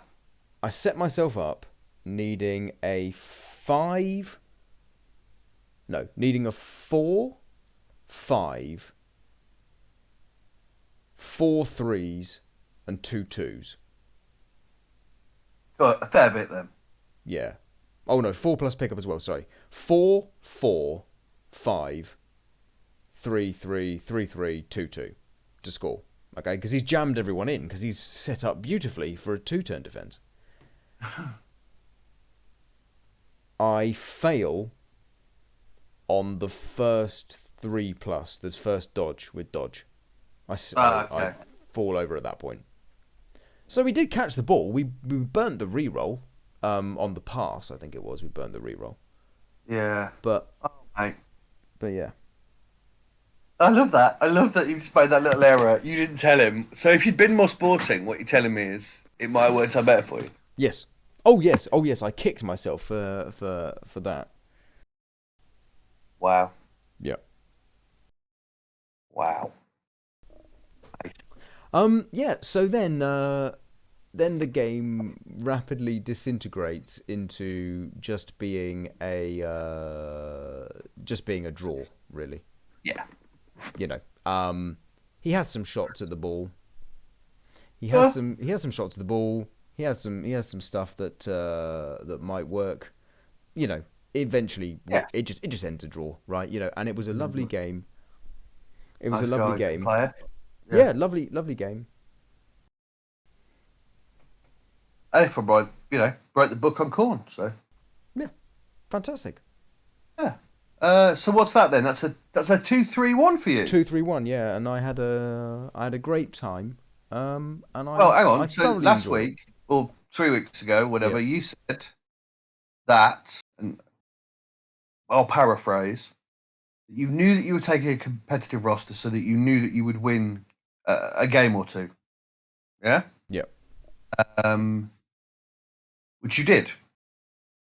You also said that the most important thing was that you got to, or the thing that you would really kind of want to do is you want to get to play some really, really top players, indeed, and which I you did. did. Yep, So I'm taking it you probably exited Stockport reasonably happy. I exited very happy. Good. Excellent. Sounds like you played some good Blood Bowl. Played some good players. I did. I did. I did. I Vision. thoroughly enjoyed myself, and I had a great weekend. And I'm looking forward to going back next year with a maybe a different roster and doing it all over again. Yeah. And one of the things that I'll take away from this is that I think it'll probably be clear to people listening that if they're still, I presume that I've done this in 3 or 4 different sittings if they're still listening to this, but Indeed. Yeah. Yeah. Yeah. it feels to me like you and I probably think about the game in a slightly different way. Oh, I'd agree. I'd agree. Yeah. And um, at varying times you're more informed or I'm informed, but actually when you look across it, we're probably roughly as successful as each other, Yeah. depending on format. Yeah. And we probably need to watch some games together, like watch some replays together, because we can probably learn from the way the other one is thinking. I'd agree. I'd definitely agree. Yeah. I think that's definitely Yeah. something we should look into. Um, Yeah. but anyway, that's the end of the water bowl review. I had Jesus to Christ! 3 hours that's taken. and managed to get a train and get home a lot faster Yes. than I got there. And Yeah. I presume you picked up a lift with Joe and John. Yes, indeed. And I got home nicely in time before 10 p.m. So that was good. Wow. Right. Well, Right. still, Shall we whiz through a quick recap because you know it is getting quite late for our thing, and I am working tomorrow. So right. let's whiz If through. anyone's still here, Yeah. Hit me. this is what I'll mention. I'll mention two things. Firstly, congrats to Gritter, Oh who yes. Waterbowl. He won with Lizards. Yes. What was his roster? His roster was 11 players. Okay, 11. So I guess that's 3 Three re-rolls. rolls and Apo. Yep. 0 chameleon skinks. Yep. Standard old school. Yep. Standard old school 11-man roster. 5 Blocksaurus Yep. and a Wrestle skink. Wow. Grit is I think he's a 200 plus ranked. He Yeah. plays a lot. He's played a lot of. Very good. Very good. Interesting. And has a good, very good.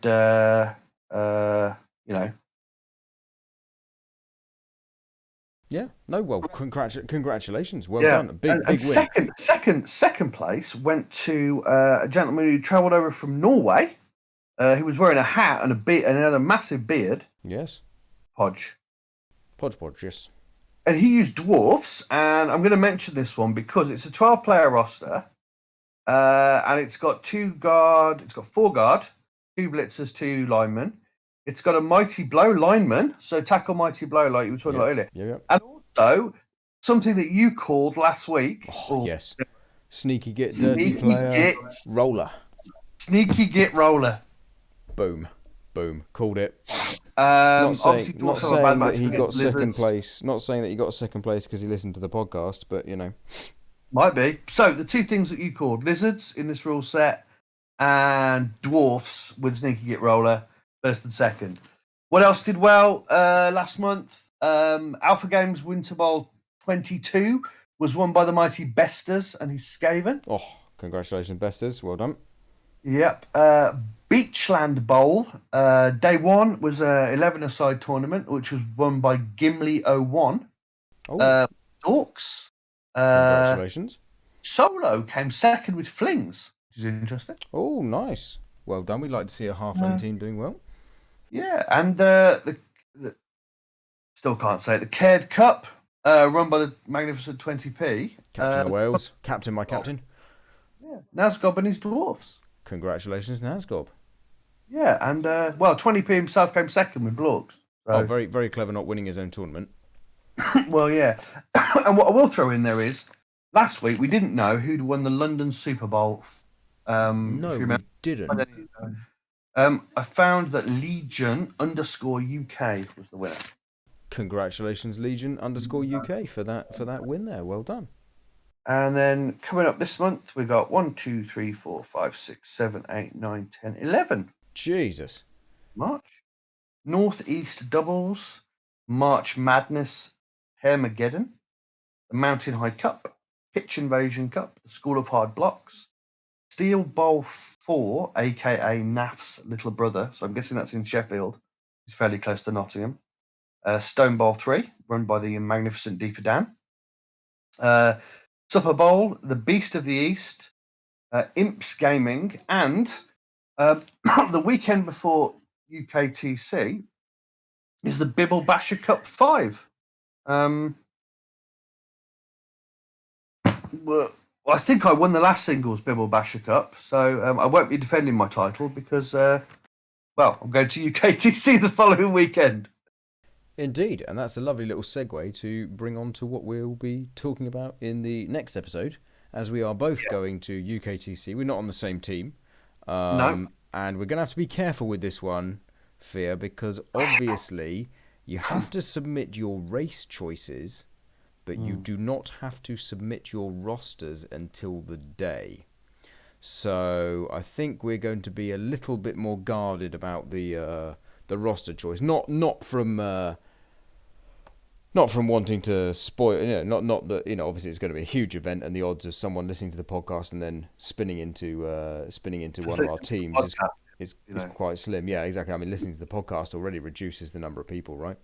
Well, in order to keep it shorter, maybe we should each pick like 3 or 4 races that we want to talk about, 3 races, and come with a couple of different rosters. Yeah, good idea. Good idea. Sounds good. Yeah, we'll talk about that off. We'll talk about that off air and get that all sorted out. Try to keep it to an hour next time, mate. Well, but know, I mean, three hours. Been fun recapping Waterbowl. Oh, it's been really good, yeah, and I look forward to doing UKTC, and and we'll also see if we can get some sort of Euro Bowl overlook thing. But that might, with 78 teams, we might have to think of some way of condensing that, because that could be a mammoth one as well. That could be an epic. That could be a week long, but we'll think about that, how we do that, yeah. Yeah. Oh. Great. Well, I think that's us tonight, isn't it? Definitely. So, thank you to anyone who's listened. You'll be able to hear this on my YouTube, which is HellboyBB. You feel free to come check me out on Twitch at twitch.tv/Hellboy_. It'll be on Spotify. It might end up on other places as well. I can't remember. I'm going to have to relearn how to do it all again with the over the weekend. I'll get this uploaded. And yeah, I've been Hellboy. I've been the Fear. And that's the Blood Bowl Diaries episode 2. See you next time, guys. Bye bye. Bye.